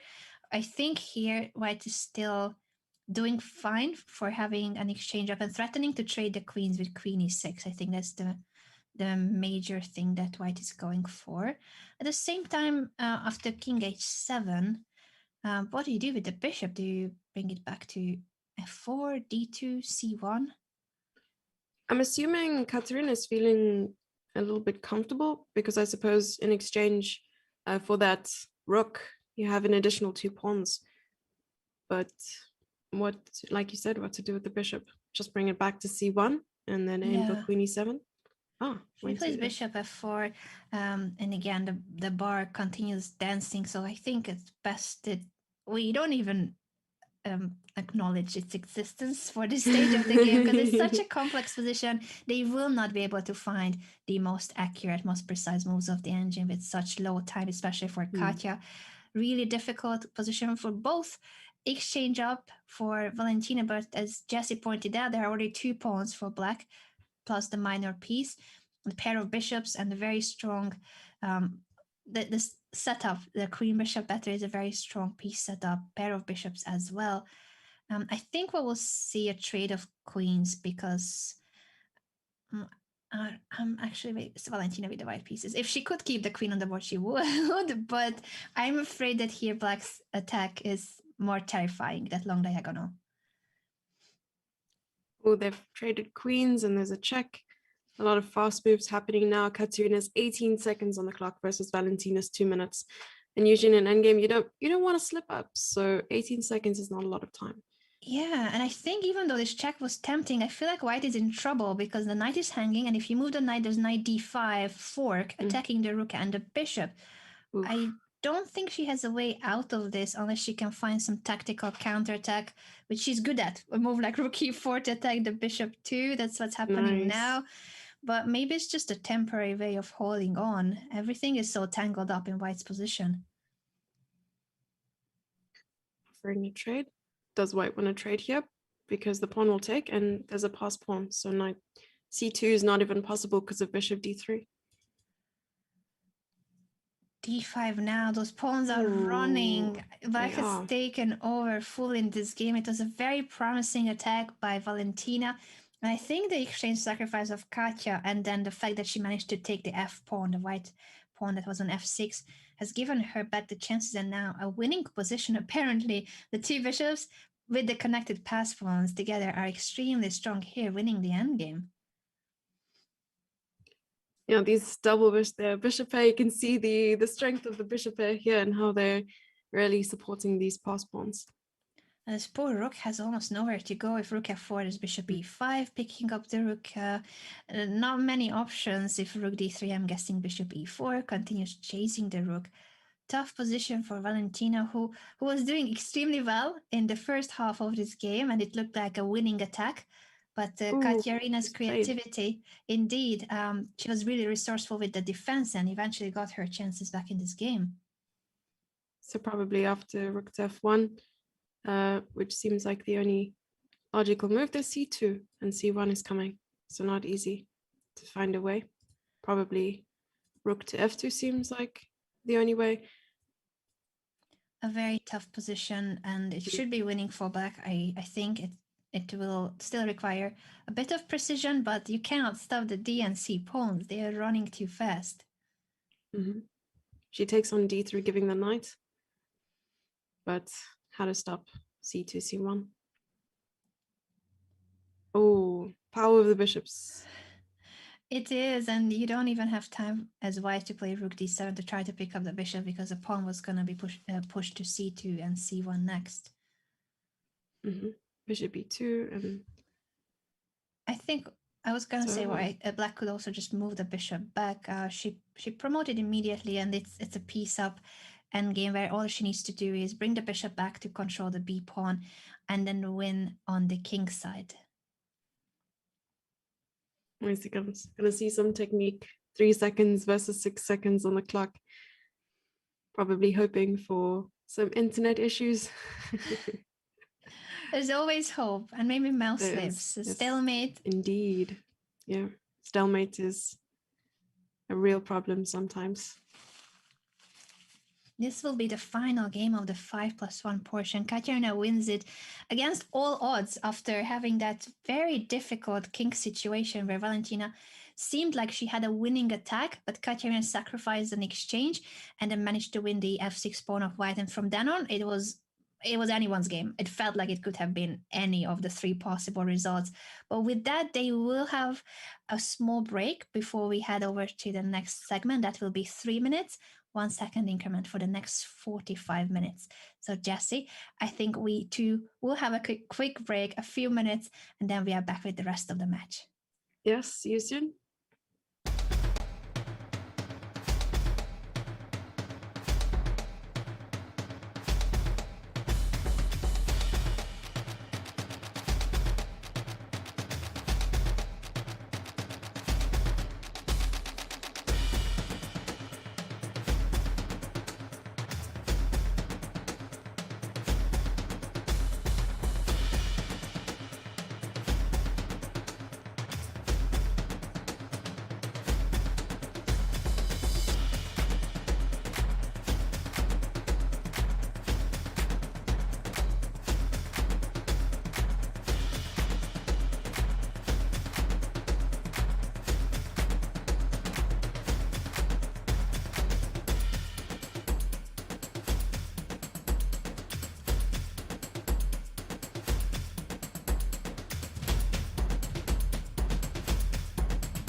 Welcome back, everyone, to today's show. Before we continue with our clash of two of the strongest female chess players, let's also mention what's coming after the match. Right after the Women's Speed Championship of today, you will have Crypto Champs with Miss Alexandra Botas, Danny Rensch, and Daniel Naroditsky. Today is the final day of Crypto Champs, so make sure to tune in right after our coverage to figure out who is the strongest chess player in the crypto world.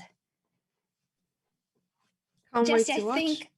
Sorry, I was just gonna say I think we have our players ready, but then I realized Kateryna may need another moment, so we're gonna give the players a chance to also bring refreshments. This has been already 75 minutes of a derby between the two, back and forth, many decisive results, except for one draw. Every single game has been a decisive result. I think that 0.5 will be corrected at some point, as you said. You would prefer that it's not an ugly cut cake, but a perfectly cut one. There we go. Not an unevenly aligned tile, but I'm only kidding. I'm excited to see the 3+1 begin. And yeah, we've seen some time trouble in the 5+1 with Kateryna Lagno, I think most of the time being in time trouble, and Valentina kind of holding her ground there with a speedy opening. So that will be the question indeed, if Kateryna can speed up for the 3+1, because it is 2 minutes of a difference. We are going from 5+1 to 3+1, 1 second increment stays, but the starting time is shorter. Again, the openings are the same. I think that we could have predicted by now that they're going to stick to the Caro-Kann and the King's Indian defense. Valentina always playing the Caro-Kann, and this line, they're repeating the exact same game from earlier too. Now with the light square bishop being traded on d3, that was the choice of Katya. Yes, and we're probably going to be Caro-Kann and King's Indian defense experts after this match. What do you think? Hopefully, we will be. I certainly could improve in both of those openings. Yes. This is again one of those difficult structures. Sorry, Jess, I was going to say to the viewers, it's a very typical structure of the Caro-Kann. White has more space, but black structure is very solid. It's not easy to find any hold on it, any vulnerable spots. So very pleasant looking position oftentimes from white, but it's only a slight advantage, if any. Yes, taking control of the center. And this is often something you learn as a beginner as well, to develop your pieces and get the king safe. But what happens after that? It's always important to connect the rooks and put them in the center, or at least where there are potential open files. So I like this. Very instructive indeed, the placement of the rooks. H3, just to make sure there will be no back rank issues in the future, and also guard the G4 square. Then the question will be, of course, how do you make progress from this situation where all the white pieces are developed and they are looking nice where they are, but you need to start making further progresses. Will we see a knight jumping to e5? Will we see a rook coming to the third rank with rook d3? Queen c2 is the choice of Katya. So now the queen is protecting b2, but how would you even progress here? c5 is being played, but how to move forward? c5 is always an important move, and if black can play that move in the right moment, that usually can tie the situation on the board in a way that it will equalize the chances. Once you get to trade the d4 pawn for the c5 pawn, the position opens up and it becomes a more of a balanced situation. No longer there's a stronghold of the center for white. I don't think d5 here is an option, unfortunately, for white. There's too many black pieces that are staring at the d5 square. So I think we will see a trade on c5 or maybe bishop e3. Ooh, and you're correct here. So after bishop e3, a quick h6 was made. The move was made, and probably also trying to avoid back rank issues later on. As we've seen, there have been a lot of back rank issues in the games later on. So here, maybe taking on c5 and getting rid of the bishops. There might be a trade. Yes, very instructive. We can all learn from pushing these h-pawns in the right moment. Before there's any threat, you don't need to wait for your opponent to threaten back rank checkmate. It's better to actually prevent any of those threats in advance before the position opens up after queen a4, rook c8. And it feels like now that black has managed to push c5 under the right circumstances, maybe with rook d8, I was thinking a knight e4. You can also make the black pieces more active and perhaps even try. We know that Valentina will want to try with any color, and so does Katya. So it doesn't really matter who has the white or black pieces in that sense. Both of these ladies are fighters. Indeed, and there's been a trade of rooks. I wonder what influenced the trade of rooks here, because now black controls the only open file in the position. Yes, that must have been a difficult decision for Katya to take. I'm not sure that she was happy to taking on d8, but it feels like she wanted to go for something concrete. Now trades on c5 too, and b4. This must have been her idea. And taking on b4 with the queen. So the rook is no longer on c8, and the c4 pawn is not hanging at the moment. We should have the eye tracker devices installed in the computers so that we can see what they're looking at as well. Yeah, which square, what plan are they thinking of? I think that would be a great addition. We did have it in the Pro Chess League for some of the players. Yes, nice. I loved it. Fabiano also had an eye tracker for some of the matches, and it was great to see that you're not just kind of predicting or trying to figure out what they're thinking of, but you can see it on the board physically, which square, which part of the board they are looking at. I don't think that, especially with such high-rated players as well and experienced players, you wouldn't be able to see the board because the laser will be everywhere on every single square. maybe, and then it starts becoming a stronger color on the squares where they calculate the exact line. Well, it's fascinating to see. It certainly is great. In this match, we don't have that feature, unfortunately, but we do have two of the strongest female players in the world competing in a knockout format that is either Kateryna or Valentina will not continue the competition this year's Women's Beach Chess Championship. Only one of them can qualify to the quarterfinals. $58,000 is at stake at this Women's Beach Championship hosted by Chess.com and FIDE.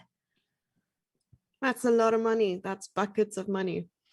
Loads of money. It's the strongest online female event of the year, and both of them are extremely motivated to make it through, of course. Yeah, I remember the last big female event. I'm not too sure. Was the Women's Beach Chess Championship held last year as well? Yes. Okay, and who won that event?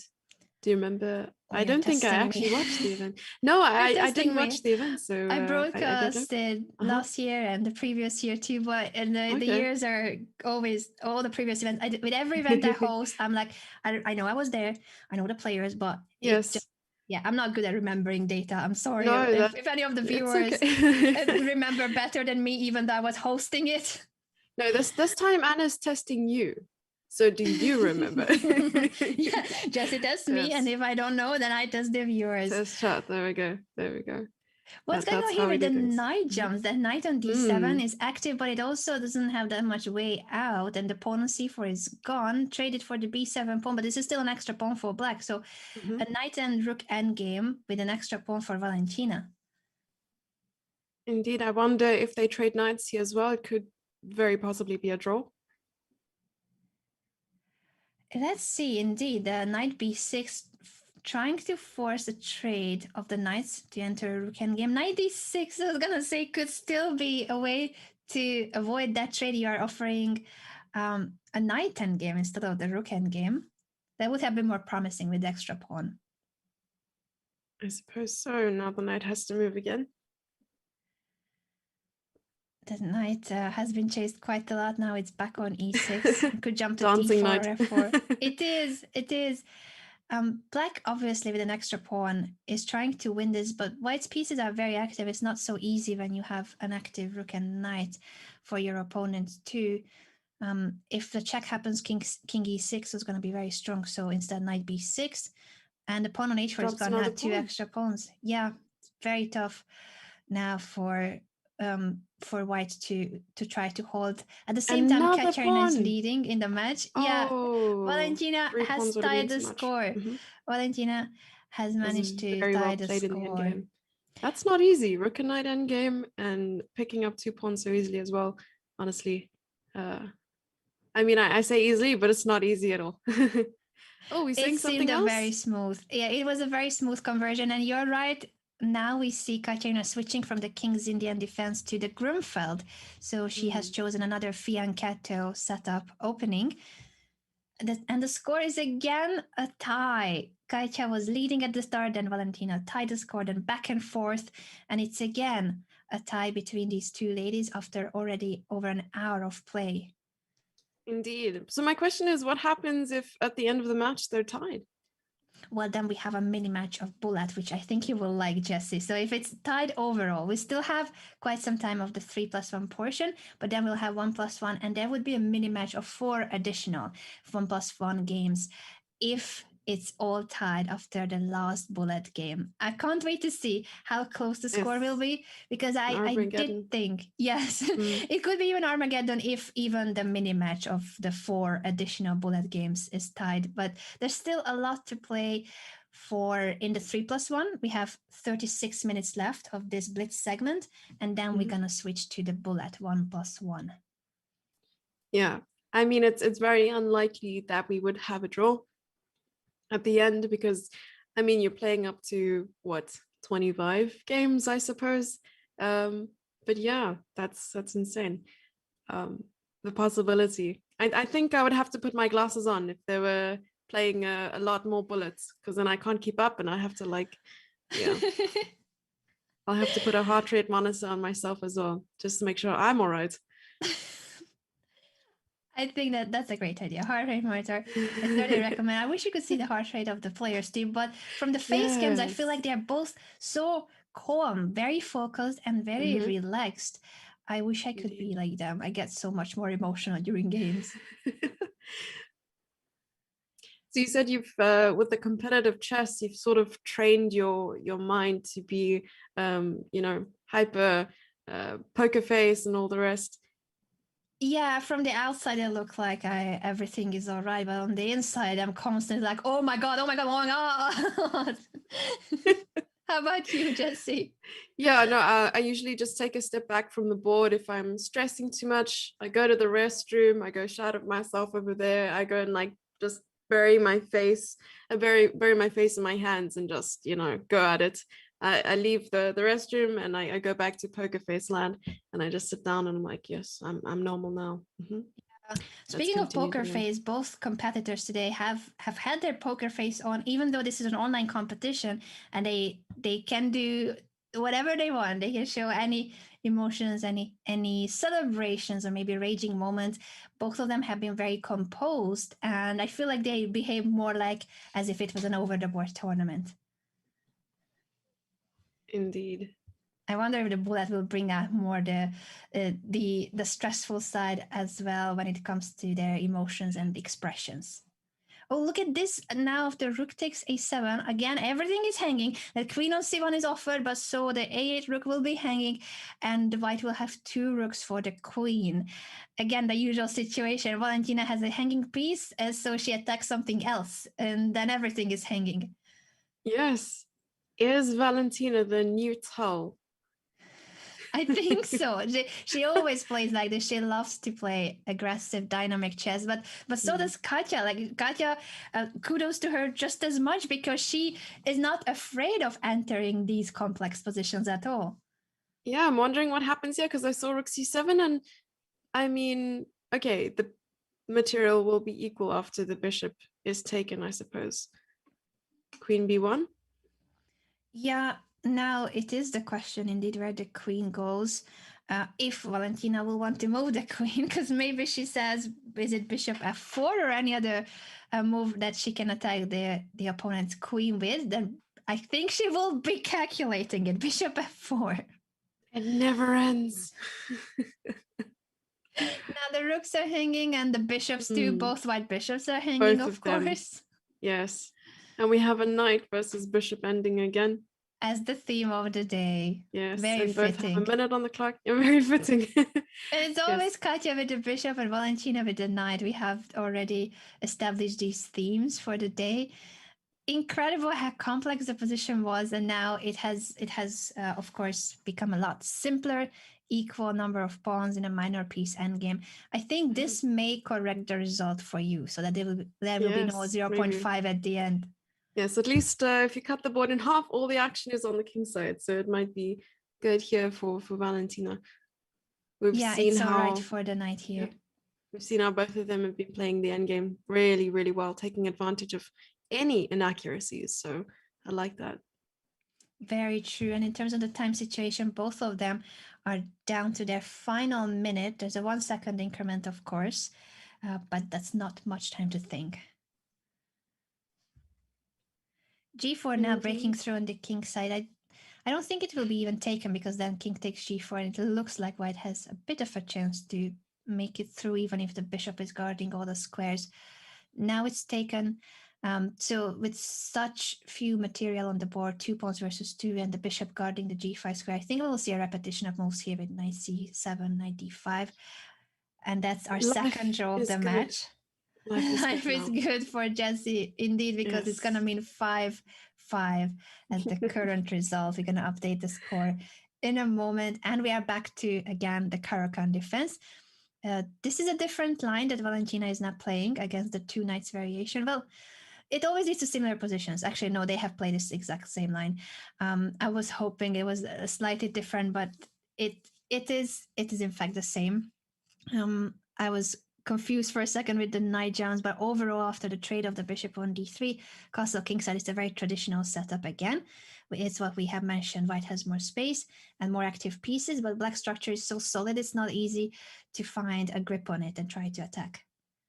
Indeed, I've always found trouble. I mean, I'm an avid e4 player, finding trouble in the Caro-Kann, of course, trying to push one of the central pawns to d5, but that d5 square is so solidly protected by black. How to break through. It is very true. And again, we see c5.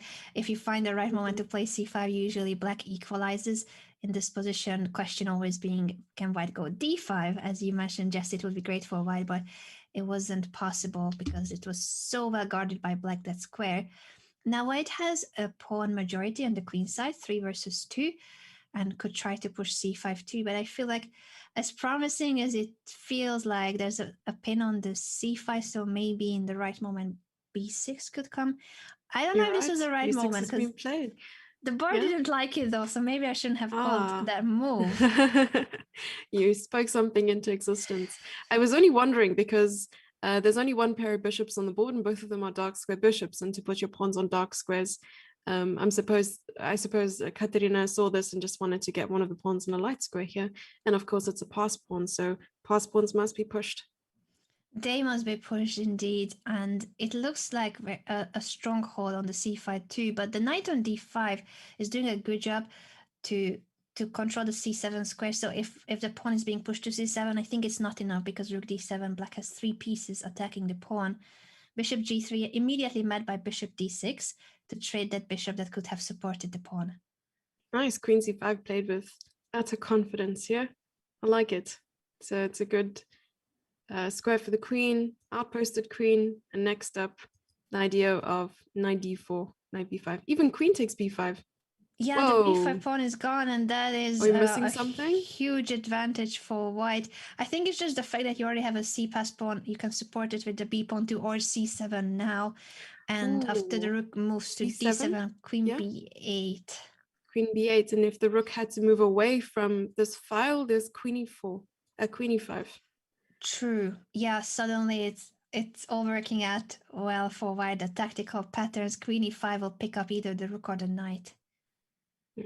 Rook c6 instead. Katya may have missed that she was winning a piece with queen e5, but rook c6 too seems to be a good way to convert the endgame because that c-pass pawn is still, of course, extremely strong and will be supported now by the queen and the other rook soon.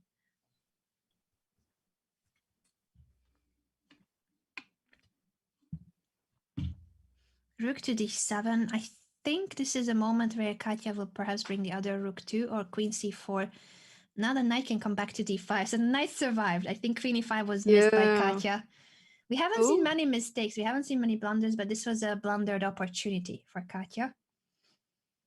Yes, but the knight didn't come back to d5. It went to d3 instead, I suppose.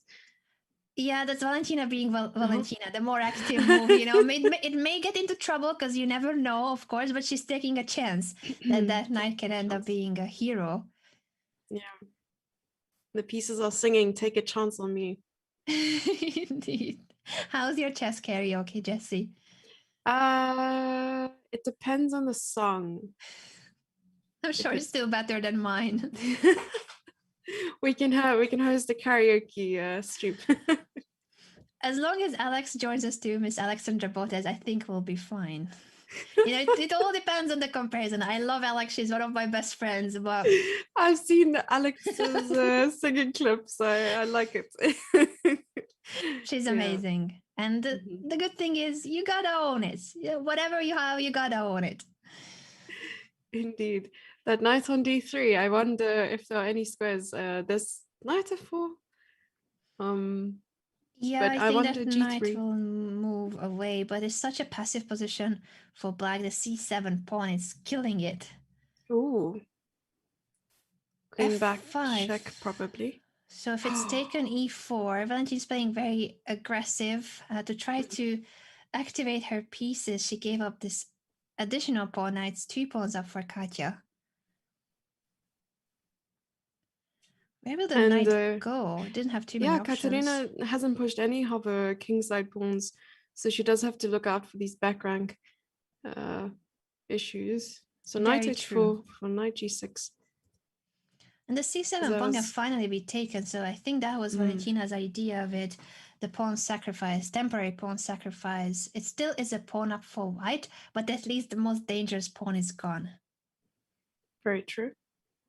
Full pawn majority, but also now we have another rook and knight ending.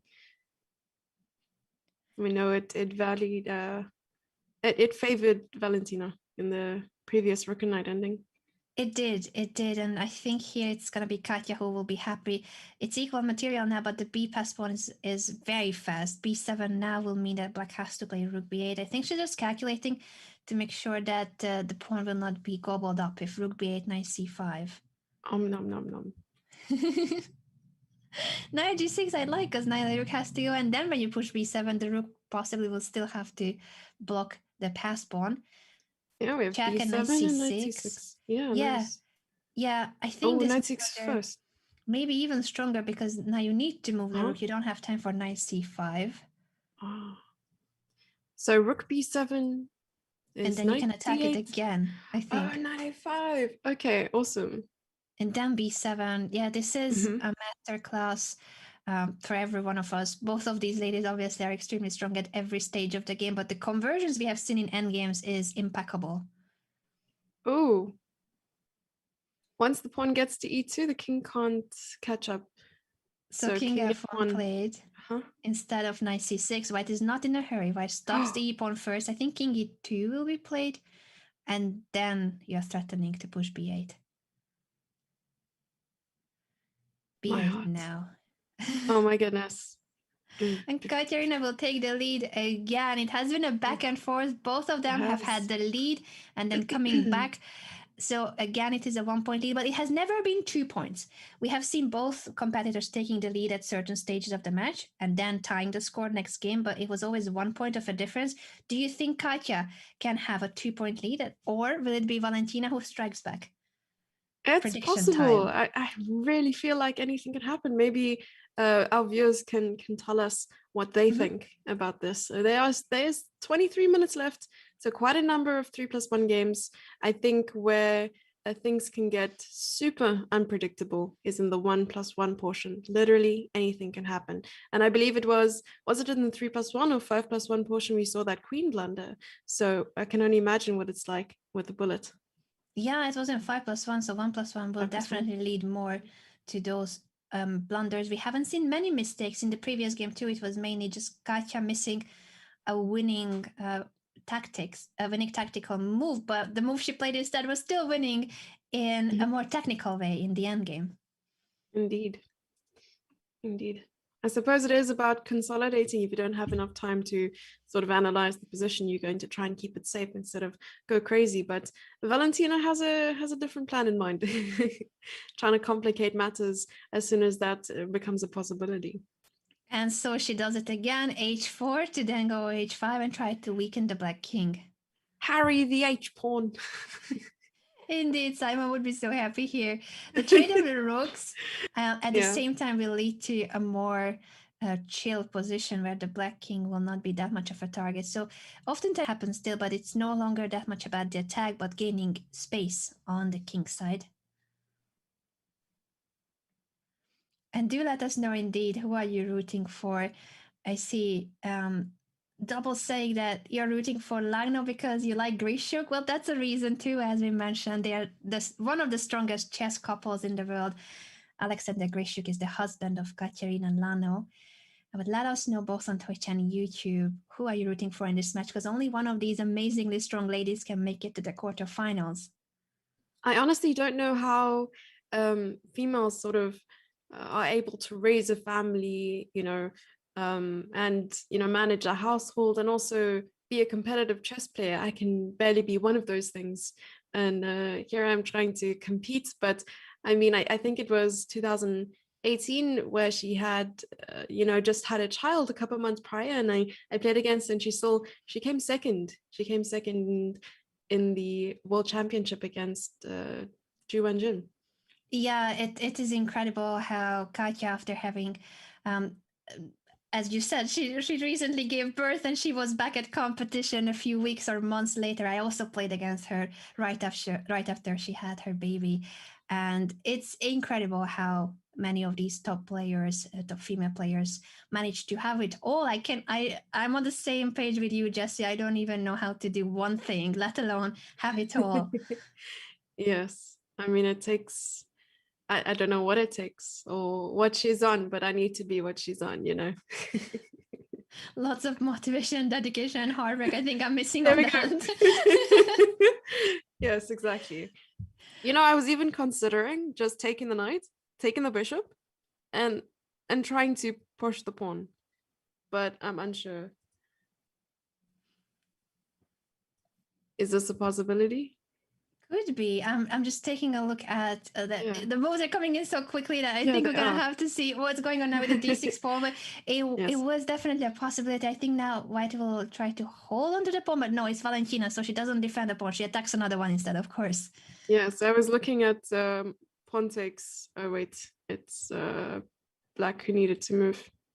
So I don't know. Maybe it's not possible right now. Okay. Oh, Definitely you mean when not possible, the pawn was still pinned on the d5, so the queen, you wanted to give up the queen to try to promote the yeah, b pawn. something like that. I was looking at it, but maybe I'm thinking of imaginary things here. You just want to see the Botas Gambit again. I understand that, Jessie. Some exciting chess. Are we seeing it regardless? Knight d6. It is very exciting with an extra pawn for Katya. She is leading in the match, and this game is going in her way for now. It seems that she is close to converting this extra pawn. She could try to play knight c4 or knight f5 to continue making progress with her piece placement too. Is time for bishop d4? I was going to ask, and so she plays it. I don't know where it leads. The king has to go to h1 or h2. h2 looks suspicious because it steps into more checks. Indeed, where does the king go? At least this bishop on e1 is covering the dark squares. King f1 and the bar showing lots of advantage because the queen and the king are on the same diagonal. After b4, bishop a6 becomes an option for black. Now the black queen is hanging, so I don't think you play bishop a6 right now. You'll move the bishop and then the knight is hanging and bishop a6 is coming too. No, for Valentina, this is not even a problem. It's only one hanging piece. This is a focus. If it's two hanging pieces, then it starts to become a problem, and 3 hanging pieces, okay, we deal with it now. Yes. Very true. This has been an incredible match with lots of back and forth, but I think perhaps we are close with this game to the first moment when one of the players, in this case Katya, is close to taking a 2-point lead, which will be the biggest lead so far in the match. Indeed. And I wonder if 2 points is enough to sort of state your dominance and okay, now I just need to draw every other game and I'm good to go. I think not. I think we're going to keep seeing decisive results. There's not a chance they're going to start making draws. Both of them are such fighters. We're going to see both of them being just as motivated and going for it. Now after bishop b5, the queen is not lost, but the pawn on a2 is hanging too. I think after the trade, black will pick up that pawn. The b4 pawn couldn't be captured with the bishop, I thought, because the king was too weak. It was going to get into big trouble with knight e3. Mm-hmm. Oh, there was checkmate. Wow. It was very 16 scary, seconds with all the left. black pieces attacking the white king. So the king has survived, but the b pawn also survived because of that fact. And they're both sitting on about 15 seconds. And we have a point for Kateryna. And Kateryna now has 7 points versus Valentina's 5 points. And there's 16 minutes left on the clock for the 3+1 portion of the match. What do you think? I'm just impressed by these two ladies, how every single game is extremely exciting. It is always a very complex position with everything hanging on the board. You never know what's going to happen. They barely make mistakes. It feels like they are very precise even under time pressure, which is extremely impressive to keep playing very high level chess when you barely have time. It is indeed.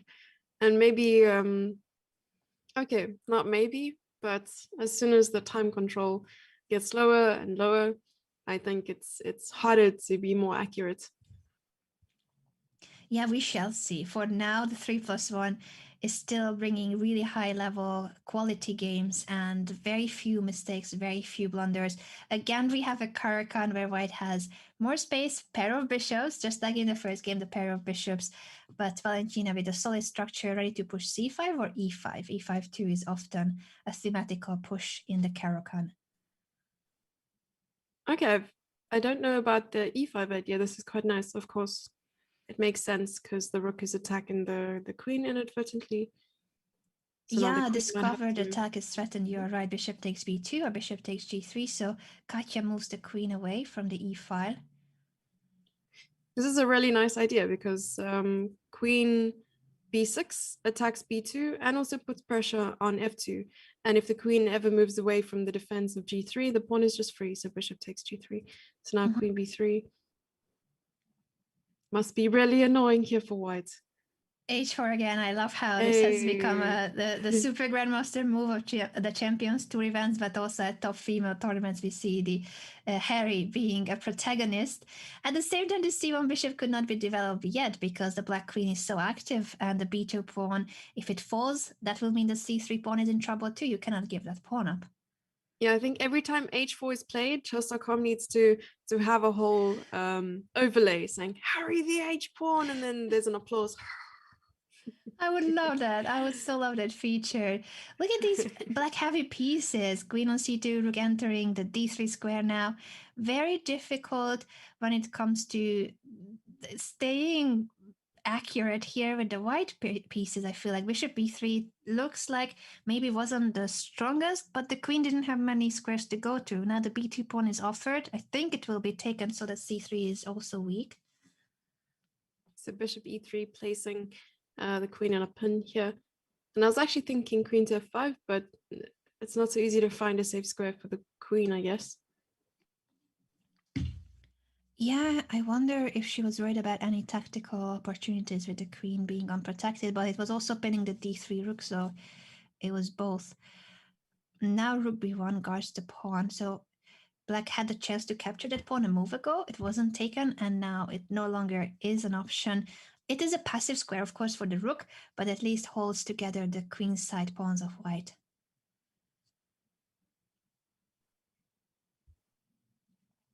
Let's see how Valentina will try to make progress, since she's the one being 2 points down in the match. I think she will try. She tries by default, but maybe this gives her an even bigger boost of I need to make absolute chaos out of this position and create as much chances as I can.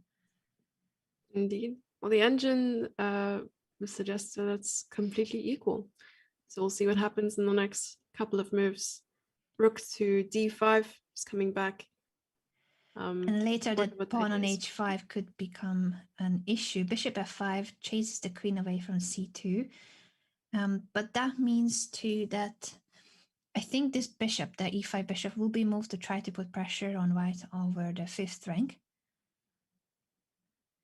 At the same time, if you move it, maybe that allows bishop to d4, and white will also suddenly have very active bishops and attacking the king side of black. So a5 instead.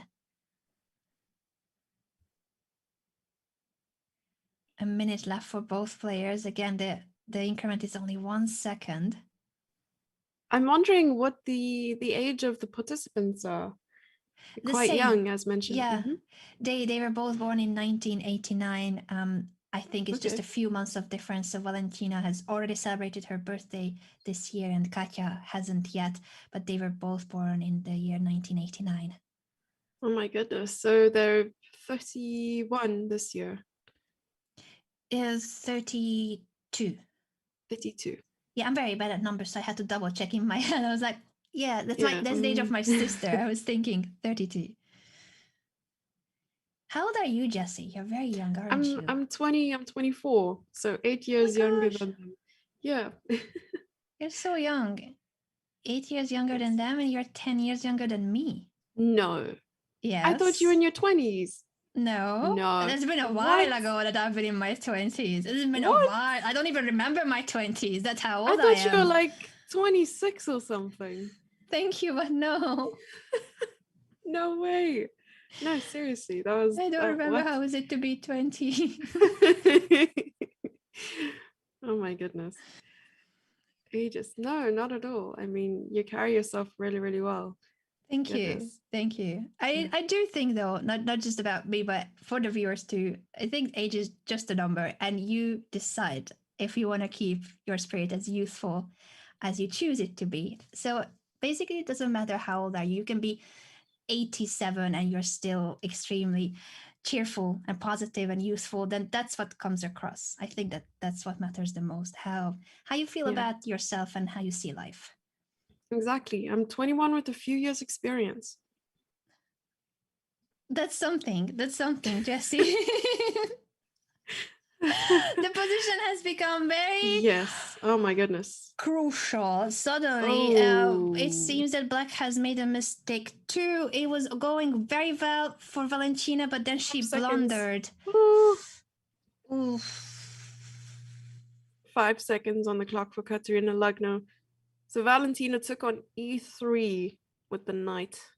And that was a mistake. She could have taken the rook on b6. So that was, I think she just perhaps miscalculated. She thought this was even stronger, but she chose to pick up the bishop instead of the rook. What happens after rook takes e3? We will no longer know because they have played us all so quickly. The current Yes, situation. I know they're playing really quickly, but yeah. just here after rook takes e3, what happens? Oh, earlier. The line can suggest rook takes e3, rook takes e3. Yeah, it looked like that was winning, so it's of course a very, very valid question. Ah, okay. No, it's just the back rank was weak, yes. But it happened so quickly that we didn't even have time to calculate it. The players saw it, of course, in a split second, so they didn't play it.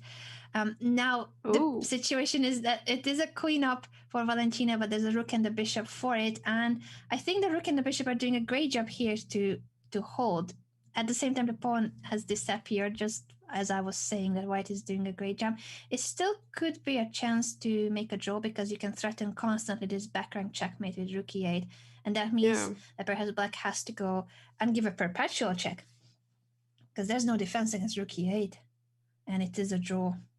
No. What a game! They both were winning and losing. This has been an incredible game. Oh my goodness. I didn't realize that taking on e3 wasn't a possibility. I missed that the bishop was covering on h7. Wow, that is. It happened so quickly. I didn't even know which moment you meant, and then the calculation. So it was good that you brought it back to show. It was obviously, it would have been a winning move if it wasn't for the back rank. Still 2-point lead for Katya with this draw. I'm like, oh no, it's draw. I know. Don't worry, Jesse. Maybe there will be another one, but there will be not many draws. That is for sure. Most of these games have been decisive. This is only their third draw after. By now, how many hours of play? I'm so bad at numbers. Over 2 hours. Yeah, 2 hours. And how long have you been playing in total? The years? I started playing chess when I was about 3 or 4 years old, so it's been a long time. You were raised in a chess family? My dad plays. He's a club player, but he didn't want us to become chess players. It was just very natural that we had interest, and then we joined the primary school chess club, and it snowballed into more and more chess interest. You? Yeah, I started my first tournament was when I was 8. My mom taught me how to play. So that Oh, was yeah, it's just my mom and I, and she taught me how to play. I think it was mostly to keep me out of trouble. She didn't expect the rest to happen, I suppose. But oh. yeah, no, I'm very grateful that I got to learn such an awesome game and surround myself with such amazing people. So I have no complaints. I've been playing now for like 16 years, I suppose. The skill does not reflect the years, but you know what? We have the experience. We have the experience, and that matters. You Yes. are right. That does matter. The C6 pawn. I was just wondering if it stays alive. It is a very dangerous pass pawn. We have seen these C pawns being an issue in this match, and normally you get to capture that pawn. So I wonder what went wrong for Katya. Normally, when you give up the C5 pawn, it's with the idea that you're gonna take it a few moves later. You will take back on C5, but it may have been a mixed up move order. She didn't choose the right execution because I don't think she can take that pawn unless she trades the dark squared bishop for the d4 knight. But that's also something you don't really want to do. That bishop is important for the king's safety. Yes, it's all about the novelties. Knight to c4. Yeah, I wonder if it Ooh, was any novelty or just Katya confusing her yeah. preparation. It can go either way. In any case, she's in a tough position now with that pawn on c6, trade on c4 that at least cuts the king. The white king couldn't castle because of the bishop on c4. Indeed. It's suggested that when you're born in Hungary, you're born with 1,000 elo. Sorry, I misunderstood you there. I Oh, didn't hear so the when you're second born, half. Yes. Hungarians are born with 1,000 elo. Oh, Yes, and oh, oh, Russians are born with really? 1,500 elo. Yes. Oh my! I Yeah. didn't know. I didn't know about the rule, but that Mm. explains why I felt like it's easy to gain rating points when it's not. Yeah, South Africans are born in the arms of an elephant. Yes. Really? It's a sign of good luck, yes, of course. Well, I didn't know about the rating system being related to your place of birth, but I'm thrilled and very honored to be in the company of the African women's champion. So, Jessie, thank you again for joining me for today's commentary. You're making me blush. You are the Yeah. champion here. I'm a retired player. That's who I am. I You're a I want current to I want champion. to be as strong as you are, Anna. Honestly, I look up to you. Thank you. Thank you so You're much. welcome. I don't Yeah. have a cool merch like you. It's like friends hashtag chess, and it's great. I've been looking You at it have the entire time, and I just wanted to oh, say it. I want it. I want one of the mugs with the hat and the heart. Oh, thank The you. Anna love. Yes. Thank you so I'm much. gonna yes, I'm gonna order it and then collect it from your Chess.com, actually. I Yes. hope there will be a chess con. I hope. Oh, this position again has become such a mess in a way that there's a discovered attack opportunity if the bishop goes somewhere, but all the black pieces are on light squares. All of them. Yeah. Pawns, pieces, king, everything is on light squares, so there was That's no attack. true. Oh my goodness. But the bishop will come back and the dark squares are weak and the queen will go to c3 and hopefully, not hopefully, but there could be an attack here for white, of course, with the pawn on Yeah. c6. Things are really scary.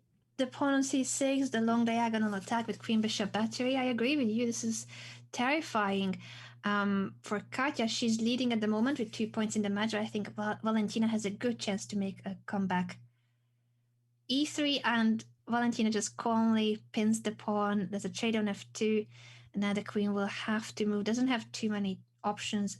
And then I think the white queen will soon be on the long diagonal again. Cannot go to f6 at the moment, but when you get to play it, it will be perhaps end of game. Queen e6 does attack the pawn on c6. So I wonder if we're gonna see a pawn push. Oh, or just Valentina says, well, we usually have witnessed in her games. One thing is hanging, I'm gonna attack something else. And the something else Yes. will be a checkmate. So if rook takes c6, rook takes, queen queen f7 would have been checkmate for white. Adding fuel to the fire. All the fuel. all of it.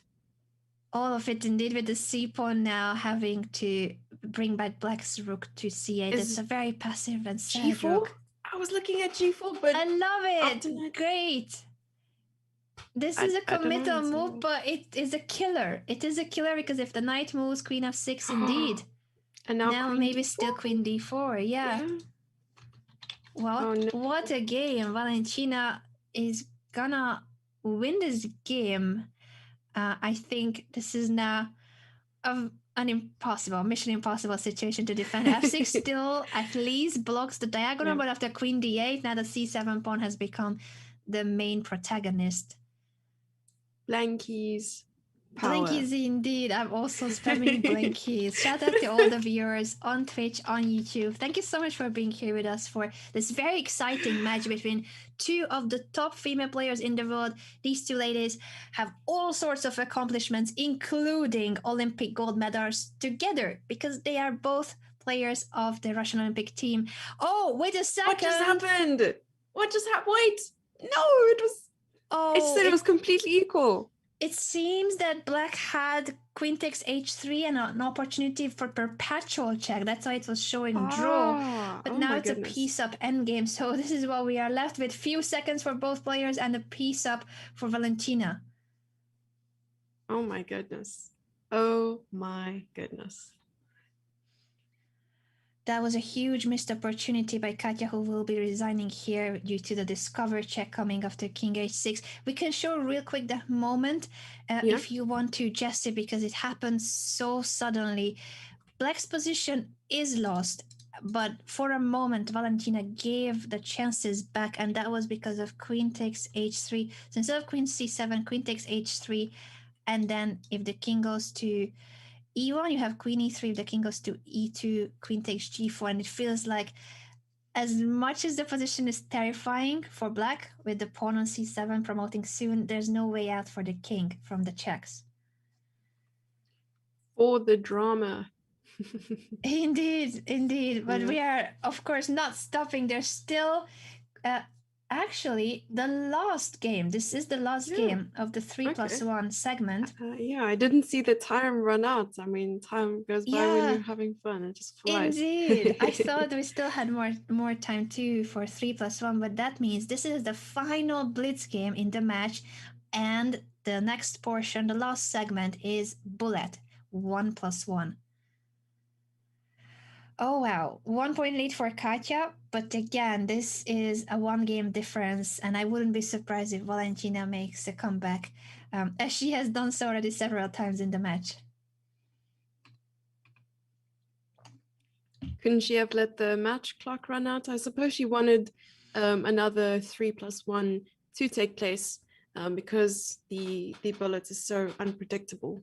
I suppose you'd want another chance. Yeah, and when you're so low on time, you don't even really have a chance to look at the overall time situation. So I think they were both so focused on the game and the current position on the board that that's it. If you had more time, you perhaps would consider the overall timer. Well, with such low time situation, I think it's impossible. Indeed, there will be 25 minutes of 1+1.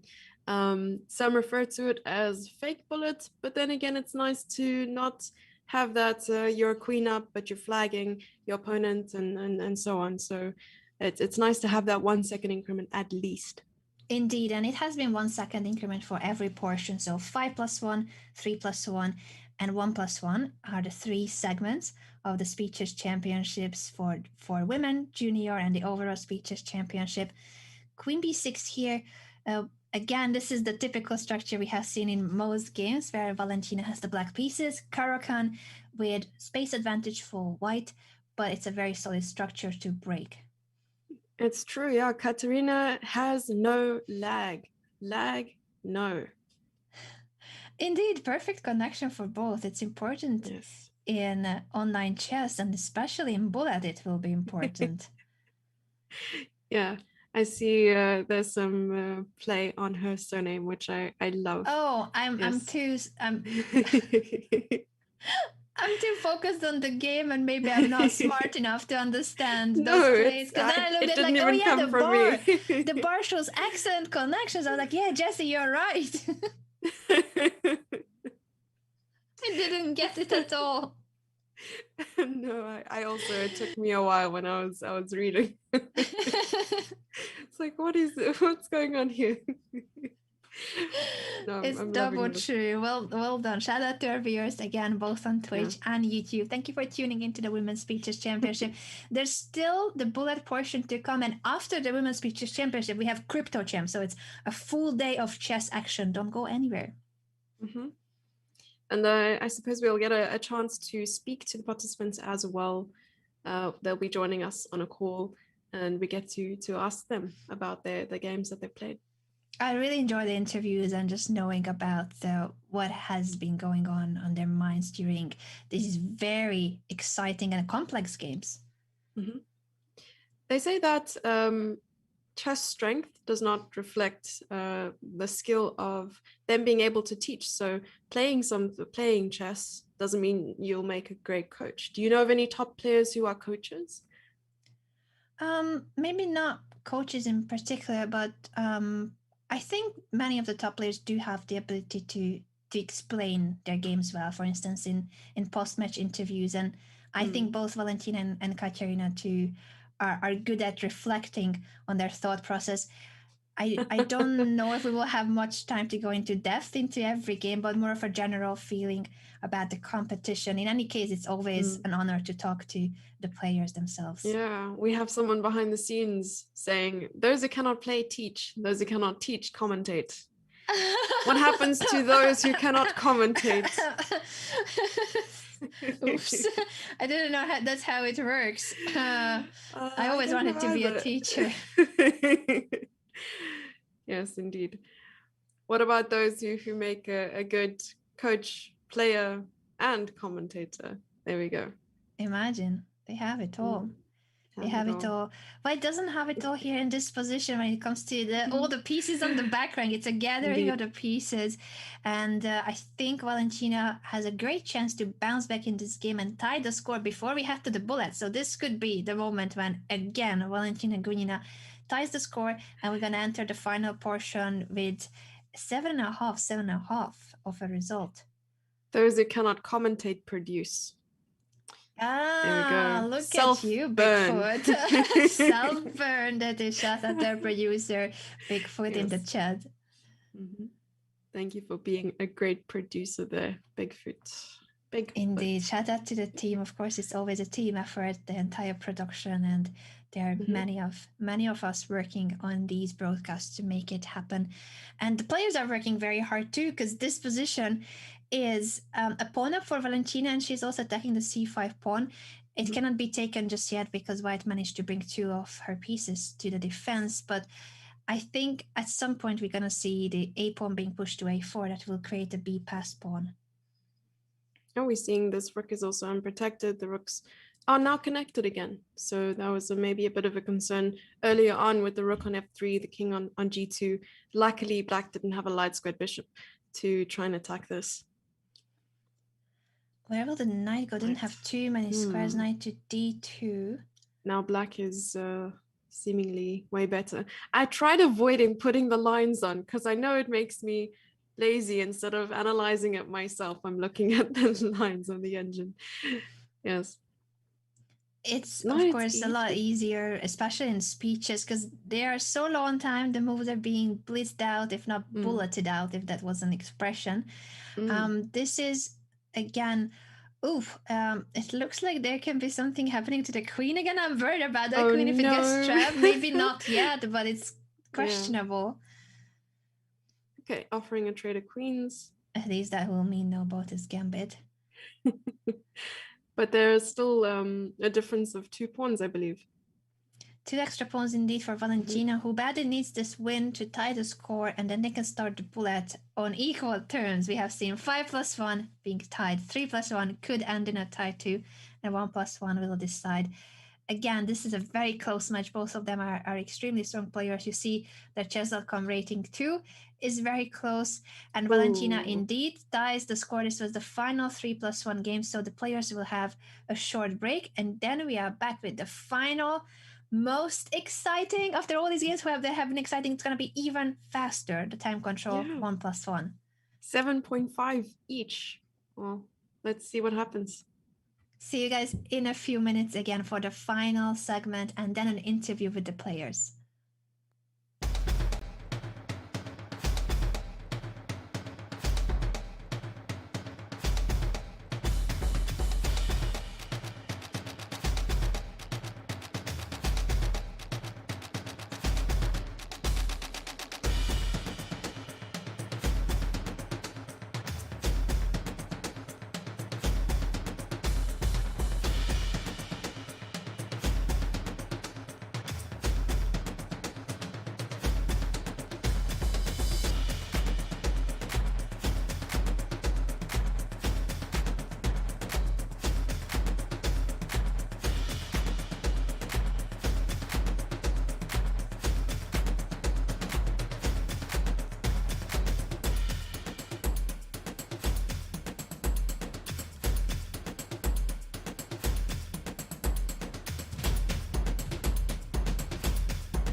Welcome back, everyone, to today's show. Before we head over to the final portion of the match, a quick reminder that we also have the Junior Speed Chess Championship starting on July the 4th, but the qualifiers are already underway, and the competitors, these young prodigies, will be competing for an overall prize fund of $35,000. Jesse, now know that you are almost a junior category yourself. You did play in the Women's Speeches Championship qualifiers, and we have today a very important clash for the Women's Championship qualifiers, in a sense that it's a qualification to the quarterfinals. I made that sentence very long, but what I meant is that only one of these amazingly strong players can make it.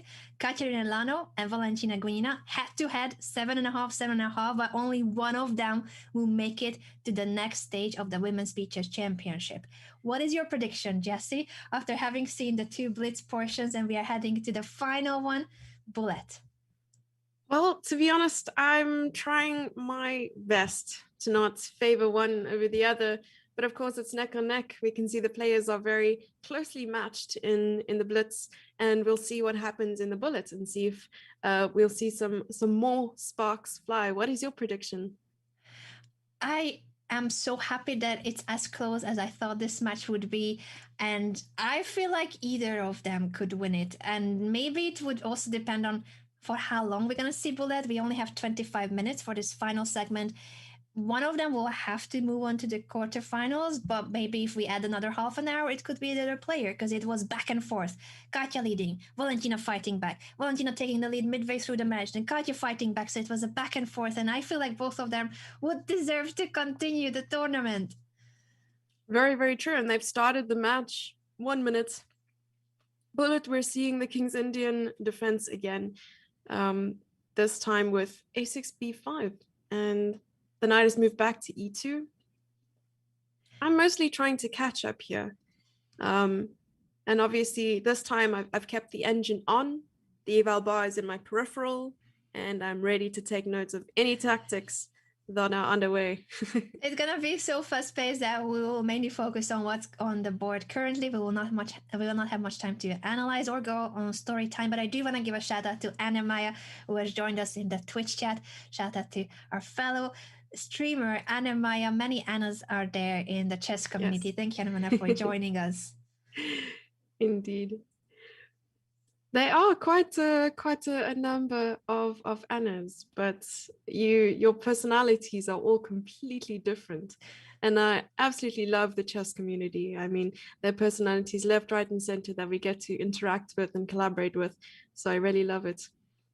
Likewise, Jesse. I don't know any other Jesses other than you. Well, actually, no, Jesse Cry. Jesse Cry. Yeah, Yes. I realized no. People can differentiate between us, of course. I hope. Your hairstyle is a bit different. The hairstyle, I think, is the one. Hairstyle. There we go. That's the only, if that's the only fact, I'll take it. The position here has a slight differentiator too for white with the extra space. And again, we have seen the rooks being traded. So I wonder if this endgame, will white manage to break through? Not easy with the black queen being so active too, putting pressure on the knight and just the structure in general, so you cannot push the e-pawn. Yeah, it makes me feel like the players are pretty confident playing black pieces, and a lot of attacking chess coming from both sides, no matter the color. So I really like it. And suddenly the eval bar went straight up to in favor of white. Not too sure what happened there. Oh, I think I know. That's the b8 knight is trapped, and all it takes is the bishop to attack it from a7. You cannot defend it. You cannot move it. Okay, well, Lagno is going to maybe try some sneaky tricks. I'm not sure if there are any. Bishop f5, giving up. Oh, okay. So that's a full piece then. A full piece down, and there's not even a pawn to compensate for it. It feels like Valentina will be taking the first game. She even has more time, extra piece and more time. 7 seconds for Kateryna and 27 seconds for Valentina. And to be honest, I guess the only way to try and play for at least a draw here is to try and trade pawns. And once you find that maybe there's only one minor piece left, it's insufficient material to checkmate. So we'll see what black does here. Very active king. And I suppose the king is a very active and, an active member of society in the endgame. It is very true, very true. That other bishop almost got into trouble. For Yeah. the b8 knight was lost. Now this bishop had to go to h6, and h8 was the only other safe square. The king is trying its very best on the queen side to compensate for the lack of the piece, but it is so difficult to make a comeback. As Jesse mentioned, if you get to trade most of the pawns, if the pawns would come off of the board magically, then you have more chances. But it is not the case that you can just go and push g5 and trade. The queen side is blocked, and g5 too is a square that's controlled by white. Indeed. We're seeing some fast-paced moves here. 2 seconds, hovering between 1 second and 2 seconds for Kateryna Lagno, 20 seconds for Valentina. We're seeing that Valentina having firm control over her time a lot more this match. It is true that she had the better time management, and in Bullet, it could be a decisive factor. The play has been extremely high, very, very high quality of games. In Blitz and in Bullet 2, we haven't seen many mistakes. This b8 knight got trapped, but it wasn't a one move blunder. It was more of a misfortunate placement of the pieces. So I'm really impressed with the level of play today, the fighting chess, and how dynamic and exciting all these games are. But it does seem like the time management for Valentina has been better. Yes, now we're seeing 1 pawn for... Oh, but the material is equal, but still winning for white here. The king just has to wrap itself around the pawn, and I guess that's Yeah, the it. knight was given up for black's b pawn, but the bishop endgame is still winning, of course, because of the f pawn. And you can, if you needed to, you can also play king h5, bishop takes h4. And that's it. Over there. Well And played by Valentina, resignation. taking the lead now for the second time. Kateryna was leading, then Valentina tying the score, then Katya leading again, back and forth. But now Valentina officially takes the lead. And this could mean more because we are in the final 19 minutes of the match. Yep, so we have a total of 25 minutes. So that game took... No, that didn't take 6 minutes.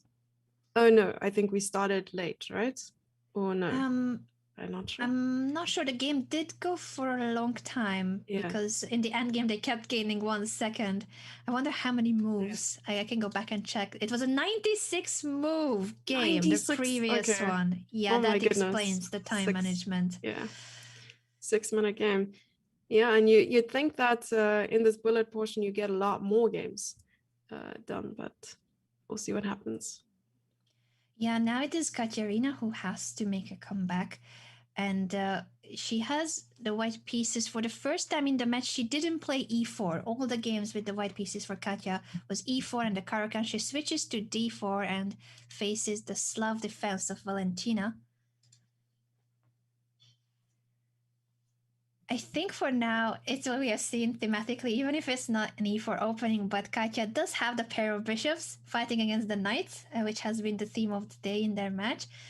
And I like a lot too that after rook c1, you have a good control on the c5. If you can stop black from pushing c5, that pawn will be a target, the c6 backward pawn.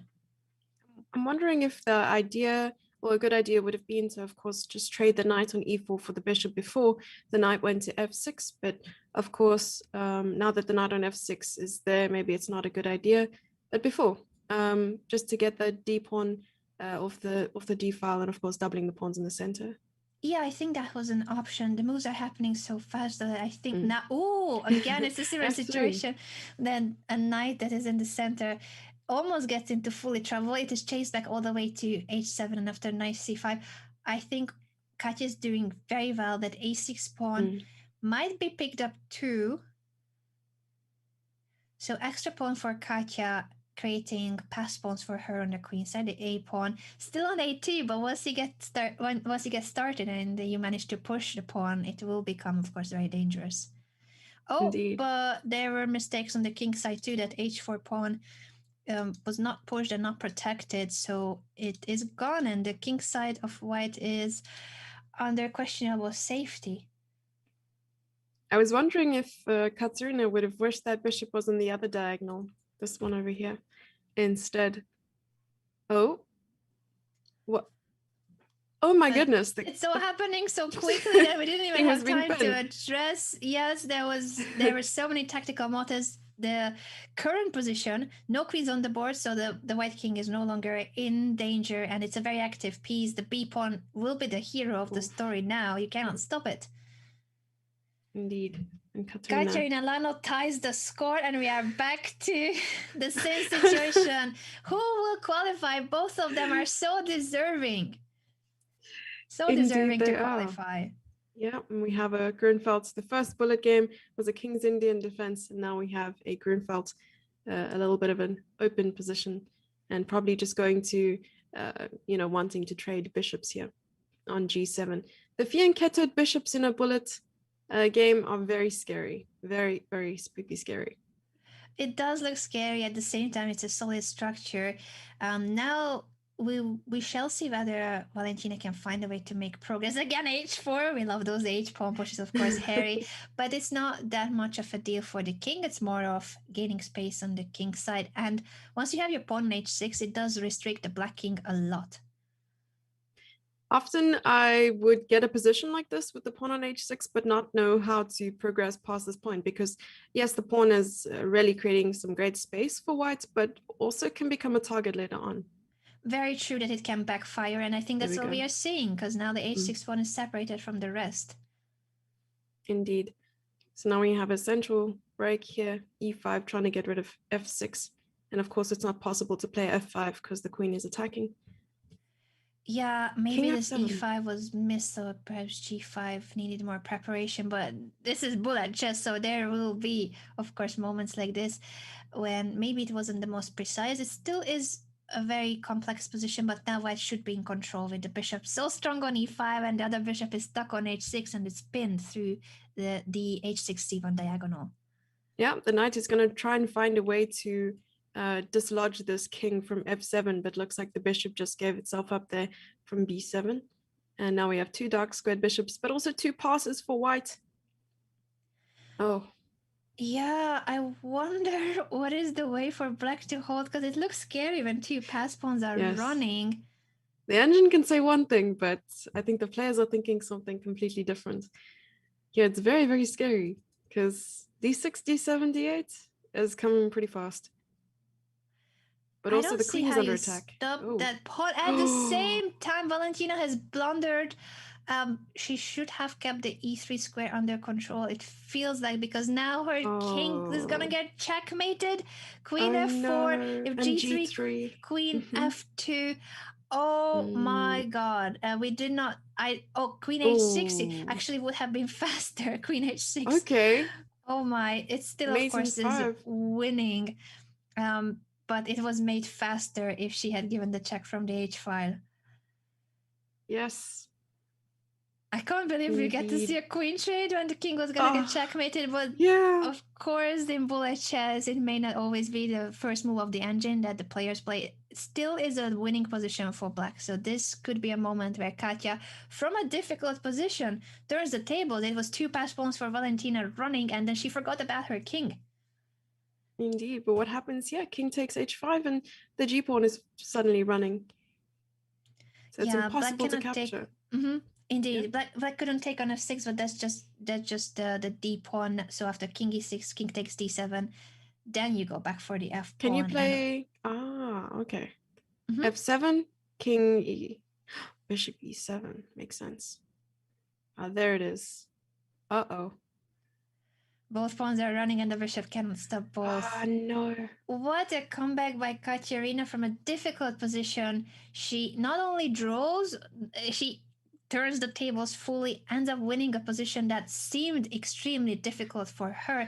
And for the first time, the poker faces, Valentina has showed some emotions, and I don't think they were positive emotions. I feel like she was disappointed, to say the least, after this game. b4, yes, of course. She's gonna want to play solidly to come back here. So I just want to go back. Knight f3 was the first move, so we didn't see any e4 here. Yeah, it's the second game where Kateryna avoids the Caro-Kann, plays instead the Slav plays against the Slav defense of Valentina, d4 openings, knight f3 and d4. Current position being, again, another one of these. No queens on the board, but still many pieces, both rooks. An endgame where white has more space, but I think the knight on d5 is standing so well that if anyone is better, it will be black, because you can put lots of pressure on the d4 pawn. Indeed, the backward pawn is in danger here with the double rooks on the d file. But also the king is in the center. Could whites undermine this? I'm afraid it's not so easy to undermine it. I think if you get bishop f4, bishop d6, but by that time the Ooh. pawn has been taken and black's pieces are so active that black doesn't mind that bishop on d6 anymore. And the knight on d5 is really strong. Maybe it'd be a good idea to trade it off. But then again, being a pawn down, not easy. 10 minutes, only 10.5 minutes left of the entire match with Kateryna Valentina's Lagno taking no leading. prisoners. No, I think she will tie the score now with this endgame where she is up 2 pawns. The knight on d5 is still a very much of a key piece. If it wasn't on d5, white would have had chances on the d5 to discover checks, but the d5 knight stops everything. Ooh, can't even ampersand because of the bishop on d6. I haven't even seen that BTTV mode before. Now I'm just seeing what's the new trend. Mongoose We are too. spamming. It's so cute. I need to spam really too. I is. know we're in the bullet portion, but I need to spam too. Shout out to all the viewers on Twitch, on YouTube. Thank you so much for tuning into the Women's Chess Championship. Round of 16 between two of the strongest players. Valentina Gunina ties the score. With 10 minutes to go, we don't have a leader. It just keeps going back to a tie score where I feel like if they play the entire day, it will be a back and forth constantly still. Yeah, this is a prime example of content. This is content, guys.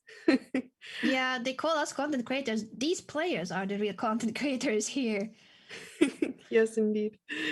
Speed bump after speed bump, hence the emotes. I didn't know of its existence, but it's beautiful. I'm learning a lot myself here, and not only about these instructive middle games and end games.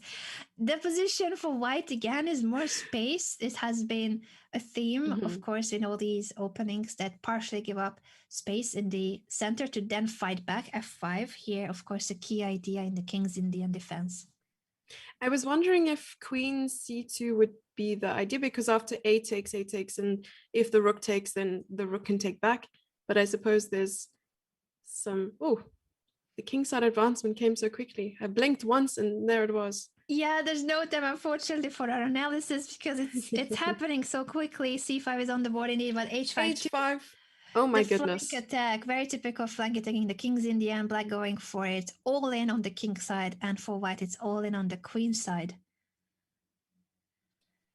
Let's see what's gonna happen. Will we see a trade on d6 indeed to open up the c5, then knight b5, the rook can come to the c1 square. I am on the edge of my seat, figuratively.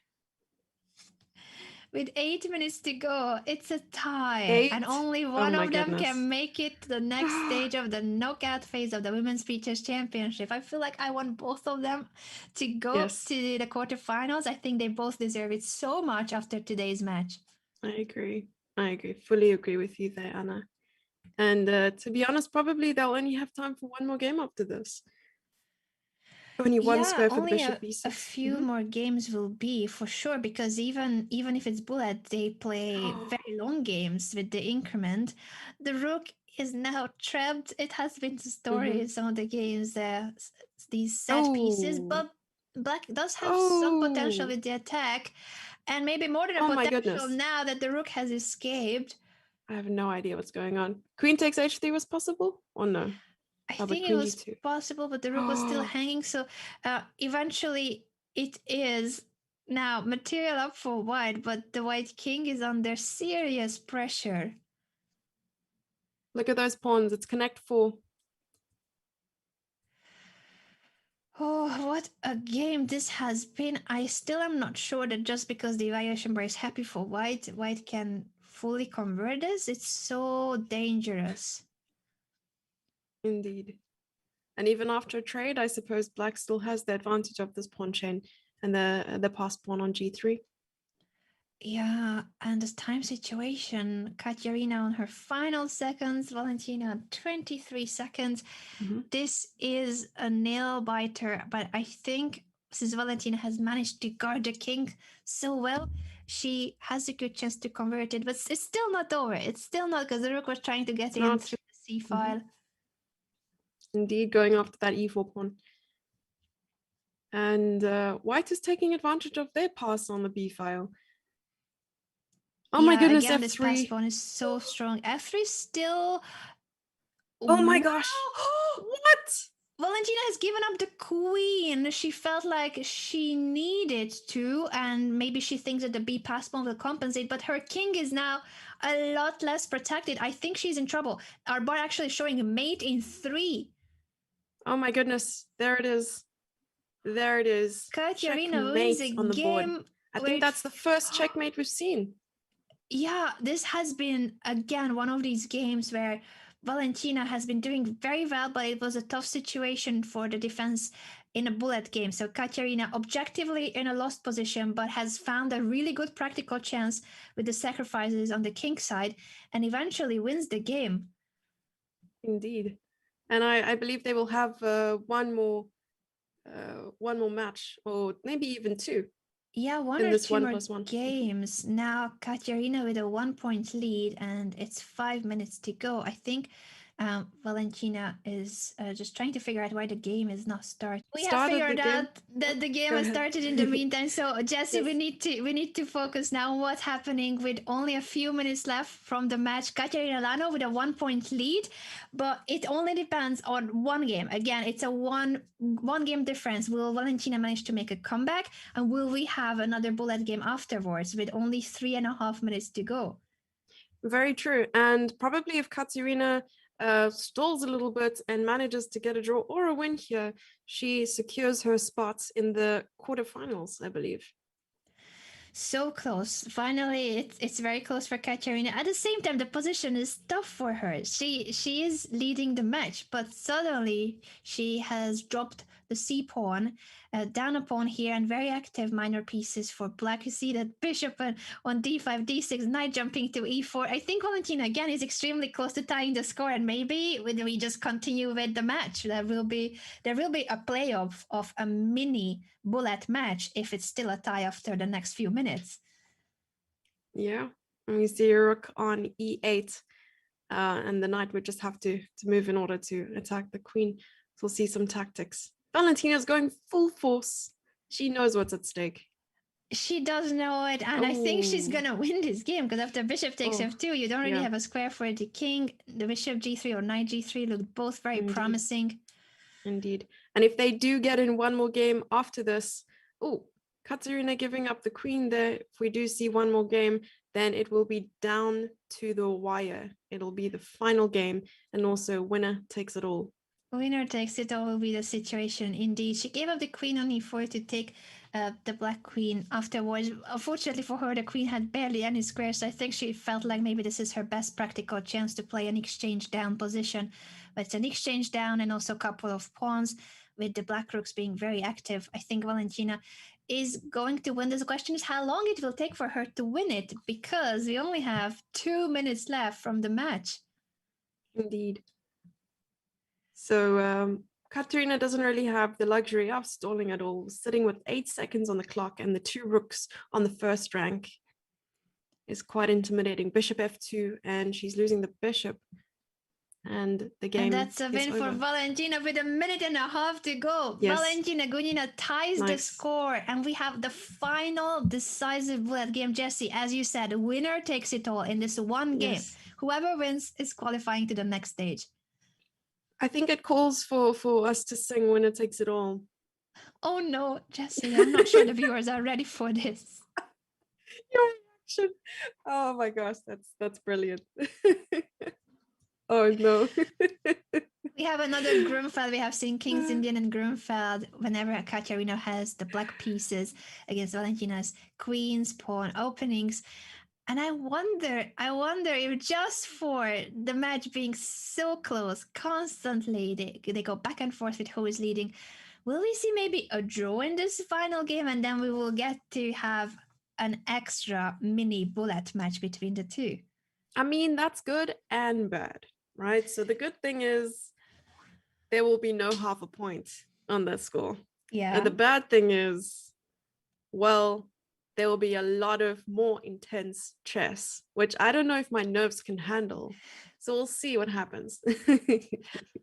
As a chess fan, I'm rooting for more of their games because this Yes. has been a blast to follow their match. And I feel like it's tough for the players because it's nerve-wracking. They have been playing already for 3 hours back and forth in this match, constantly leading, tying the score, then not leading again and such. And it's still 10 and a half, 10 and a half. I think if I could choose, again, I would qualify both of them to the next stage. Yeah. But what's happening on the board is that Black is doing very well now. Mm-hmm. H4. We're seeing that H4. Let's go. I don't know, 27 seconds versus 30 seconds. Exchange up for Kateryna and also a couple of pawns. Now the piece falls as well. A full rook up in this final game. Maybe if Valentina resigned, actually, because there was only 10 seconds, but there was still time. So if she had resigned, she could have had another bullet game, but she doesn't. I don't think she even has the time to look at it unless she has it up on her screen, the timer. Yeah, the time is now out. So this is the last game. So whatever happens here stands. Yeah, I wonder if she is playing on a laptop or only a one-screen PC. In this case, it would help if she has a streamer setup because she would have known that she had to resign to get a final game. This has been the last game because the time is up. Kateryna and Lagno wins. I think they are not aware and this game will need to be They're aborted. not aware. Yes, I think so. Unless we have the wrong timer because the ladies are going for it. They continue. They don't want to stop this match. Oh, I think maybe that technical difficulty still counts. Okay, it's been aborted. The game is now aborted, so the players will now be aware that the time is up. I think both of them were so deep in focus during all of the matches, Blitz included, when they had a bit more time than Bullet, that we they weren't aware as well. Indeed. Yeah. Valentina wasn't aware of the time situation, but overall, I think they both played so well. It's a heartbreak that one of them had to go. We will talk to the players in a moment, so don't go anywhere. We're going to set up the interview, and we will be back with Valentina and Katja. Be right back.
Welcome back, everyone, to today's show. We are being joined by a winner of the match, Kateryna and Lagno. Katya, congratulations.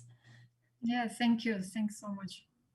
This has been such a nail biter. We have seen the match going back and forth. You take the lead, then Vaya manages to make a comeback, then you take the lead again. She equalizes, and it depended on this final bullet game. Did you realize that the time was running out, so this was going to be the last game, or you didn't have a chance to look at the timer at all? No, I heard it when I had already piece up. I heard the sound, like Oh, it was the last game. So We didn't yes, know that there I was knew. a sound, Yes, maybe. it was a sound. Yes, I knew that it will be the last one. So, and I was quite safe this moment with the piece up.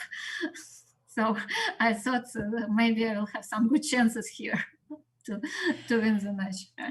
I didn't know about the sound warning, and I wonder if then the warning is with 1 minute to go. It's at the very end because No. I mean, it you was think, just when we already had this end game with yeah. the pick up, so a few seconds before she resigned. Okay, so it was signaling the very end of the timer because some of the viewers were pointing out that if Valentina knew that the time was going to run out, she should have resigned to try to have at least one more game. How you can How know do you it? know? Indeed. Yes, because you play and then you just hear the sound and then you realize that you are just lost and you have really not much to do. I mean. So. Very good point. Very good point. But other than this stressful bullet game at the end, how did you see the match overall? And how is it for you to play against a teammate of yours who you know very well? Well, I mean, it was fun. At least, okay. I hope you enjoyed it because Yes, we did. It was such an exciting match, and every game was fighting chess back and forth, dynamic, exciting games. When you play with Valentina, you expect some kind of fight in every game, and well, I didn't like that she equalized before the last stage because to be honest, I'm not a specialist of 1 minute games.